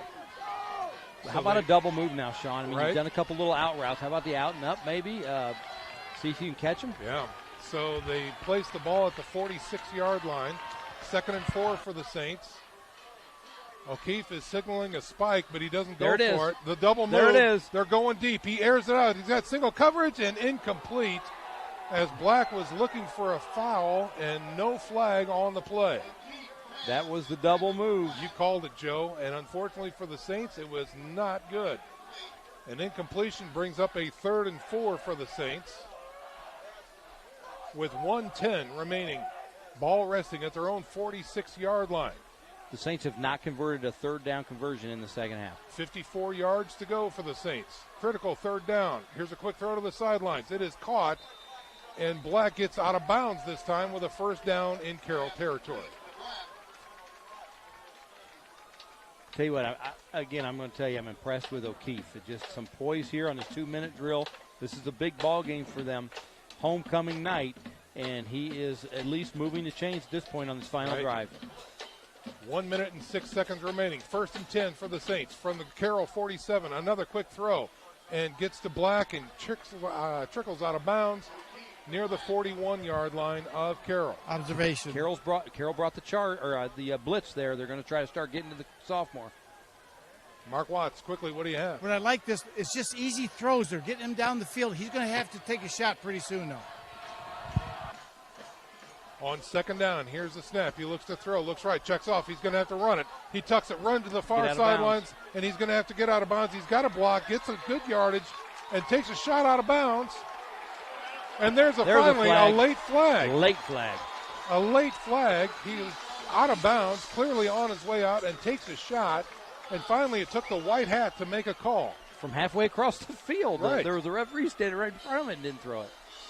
But he might have been looking for his spot out of bounds and didn't see the hit. Whatever. How do you miss it? It's right in front of you. Okay, so the personal foul is called and tacked on, and they move the ball down to the 24-yard line of the Carroll Chargers. 4 yards away from the red zone are the Saints with 53 seconds left. They're down 4 points. Your score, 28-24. Carroll on top, Saints driving. Trips package to the left, 2 wide right, empty backfield for the sophomore O'Keefe. They wait for the referees to get set. They blow the whistle, and here we go. 1st and 10 for the Saints from the 24 of Carroll. Here's a snap. He looks to throw. Has time. Throws over the middle. There it is. Deep ball. Can't get there. Just overthrown. Black had the edge and the angle, and they just couldn't connect. Well, he let that ball go, and I looked, and Black was making his break, and I thought, It's there, just out in front of him by a couple yards. So the incompletion stops. The clock at 49 seconds remaining in the contest. Ball resting at the 24-yard line. O'Keefe coming in from the sidelines with the play.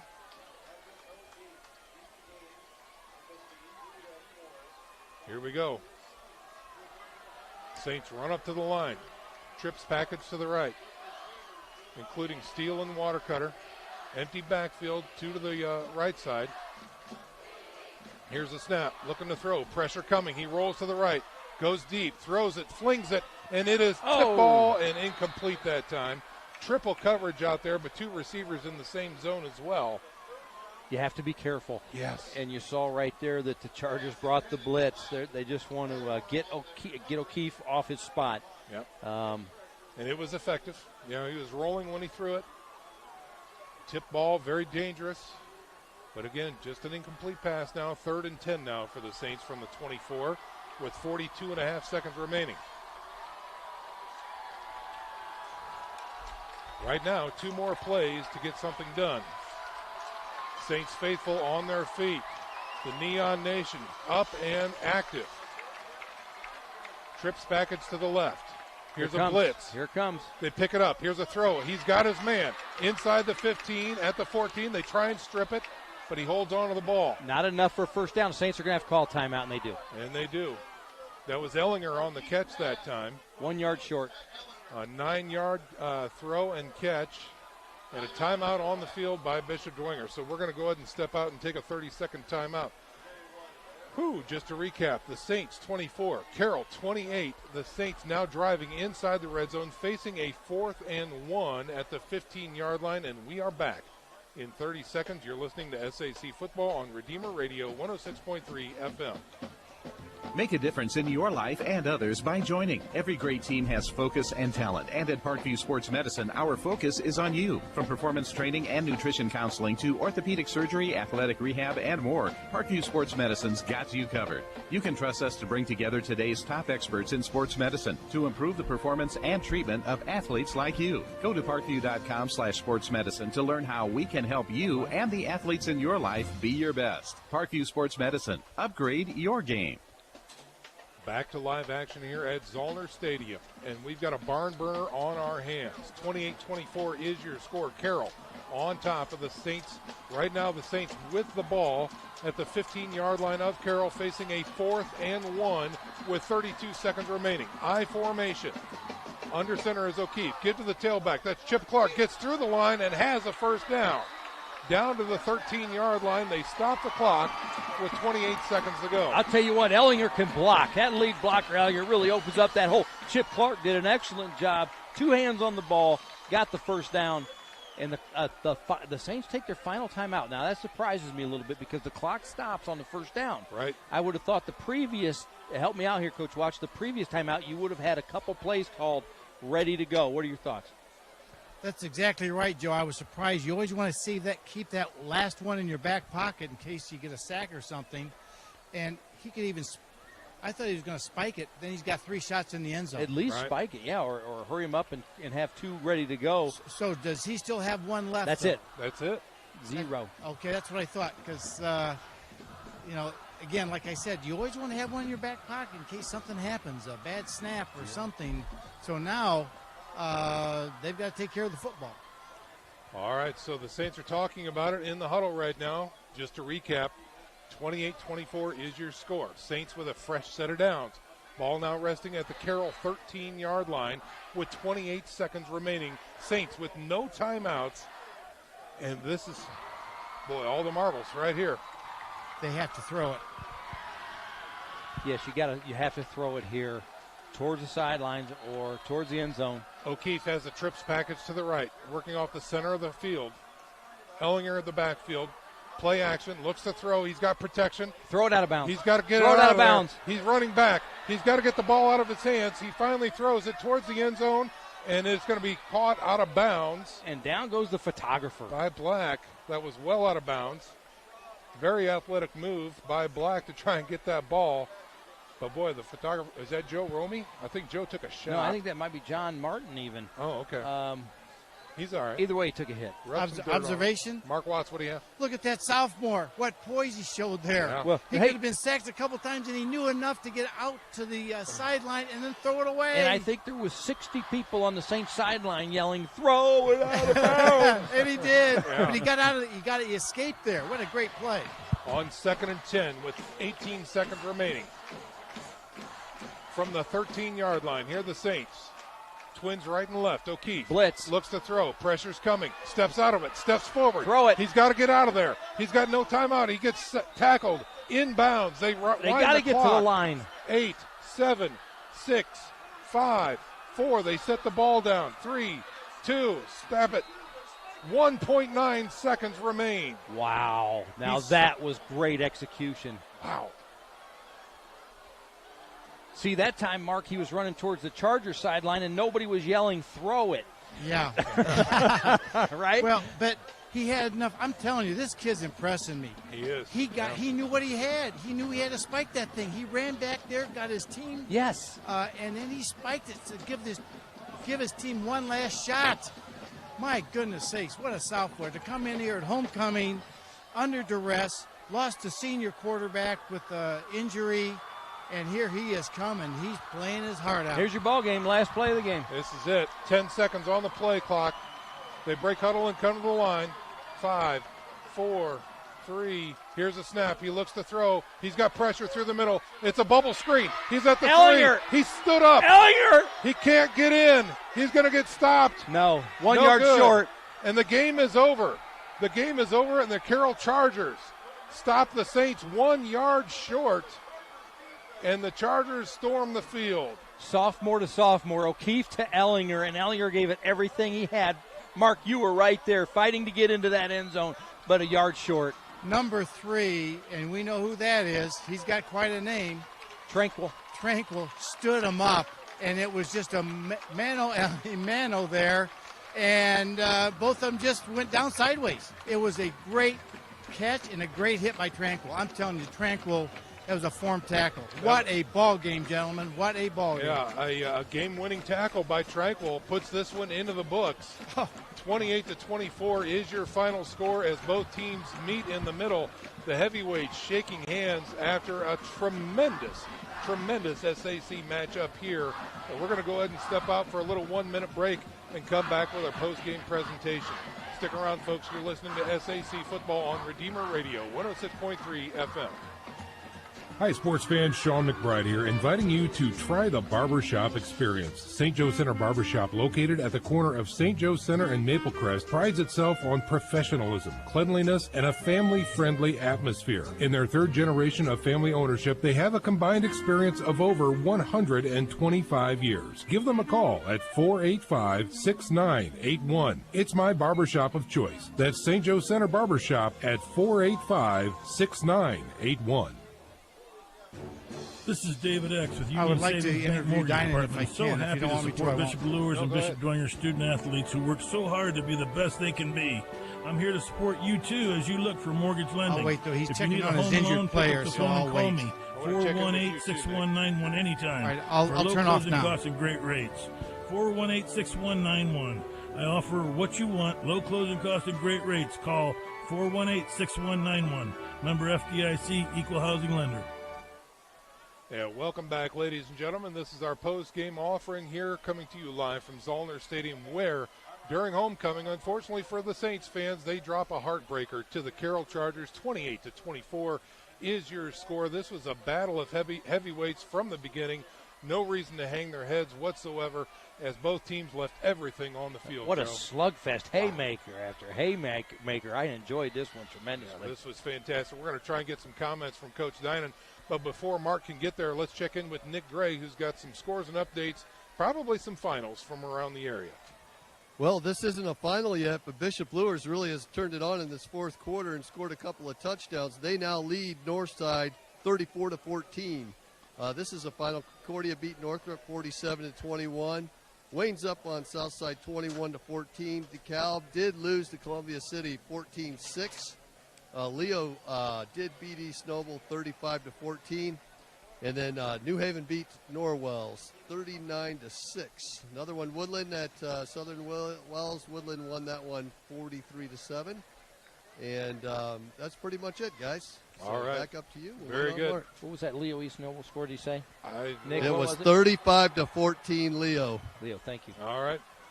And before, let's see, there's still some celebrating going on over there on the Carroll sidelines. I don't know that Mark is going to be able to get with Coach Dinan or not. We're going to still check in with him, if in fact possible. But again, reporting here live from Zollner Stadium, the final score, 28-24. The Carroll Chargers come into Zollner Stadium and knock off a Bishop Dwenger team. Now both teams, correct me, Joe, 3-2. 3-2, both of them. The season. Yeah, that's absolutely. right. Yep. Dwenger faced some adversity coming into the second half here as their starting quarterback, Eddie Morris, checked out of the game due to an injury. And how about that sophomore quarterback, Patrick O'Keefe, who really did a fine job executing the game plan and keeping the Saints right in it until the bitter end. Yeah. And let's see if we have Coach Dinan. I've got him. All right, let's go ahead, Mark. You're on. Coach Dinan, what a great win. Your thoughts on this great game? Well, first of all, Dwenger's a tremendous football team. They really are. I mean, they battled all the way down to the last play and the last yard. You know, that's a tremendous high school football game. You know, obviously we're biased in winning, but, you know, our hat goes off to Dwenger, their staff, and their kids for their valiant effort. Well, you have to feel pretty good coming out of at halftime with all the turnovers, only being down 7. What'd you say at halftime? Well, I mean, that was one of the points of emphasis. You know, we did things that were not characteristic. We didn't take care of the football. You know, we get in opportunities where we got scoring opportunities, you know, when we didn't do those things. So the team that takes care of the football is usually the team that wins, and we did that better in the second half. Well, you did a great job, Coach. Congratulations. Thank you very Great much. win. Thank you very much. Coach Jack Miguel. All right. Okay. Thank you, gentlemen. Back bet. up to you guys. Thank you very much, Mark. Always great to hear from Coach Dinan. And again, reporting the final here and wrapping things up from Zollner Stadium, 28-24, a quality win by the Carroll Chargers over a hard-fought Bishop Dwenger team. Your final thoughts there, Joe? My final thoughts are the Saints looked like a completely different team this week from Amen. last. I agree completely. Okay? Yeah. Have to do a better job in the second half. Defense has to do a better job in the second half getting off the field. The Chargers converted 7 of 9 third-down tries in the second half. So there's still some things to work on. But I'm going to tell you what, we wondered which Saints team was going to come out. I mean, were they going to pack up their 10 after getting really beat down last week? But they came out swinging, and I like that. Credit to the coaches. Patrick O'Keefe. I mean, what can we say about Patrick O'Keefe? I'm excited for the future. That's what I can say. I'm excited for the future. Yeah. Not only his skills as a quarterback, but his leadership. Yep. I mean, he brought leadership. That team rallied around him. They did. When a lot of times when a substitute quarterback comes in, you kind of see the error leave the stadium and leave the field. Not tonight. The Saints really rallied around him, and we hope Eddie Morris can get back soon. But the Saints have a lot to look forward to. It doesn't get any easier next week, guys, taking on Concordia. Right. Obviously here at Zollner Stadium.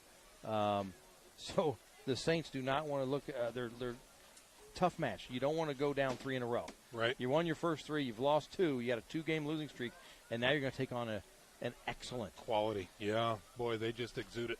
They do. Concordia team. Yeah. And then after that, Lures, and then after that, Snyder. Right.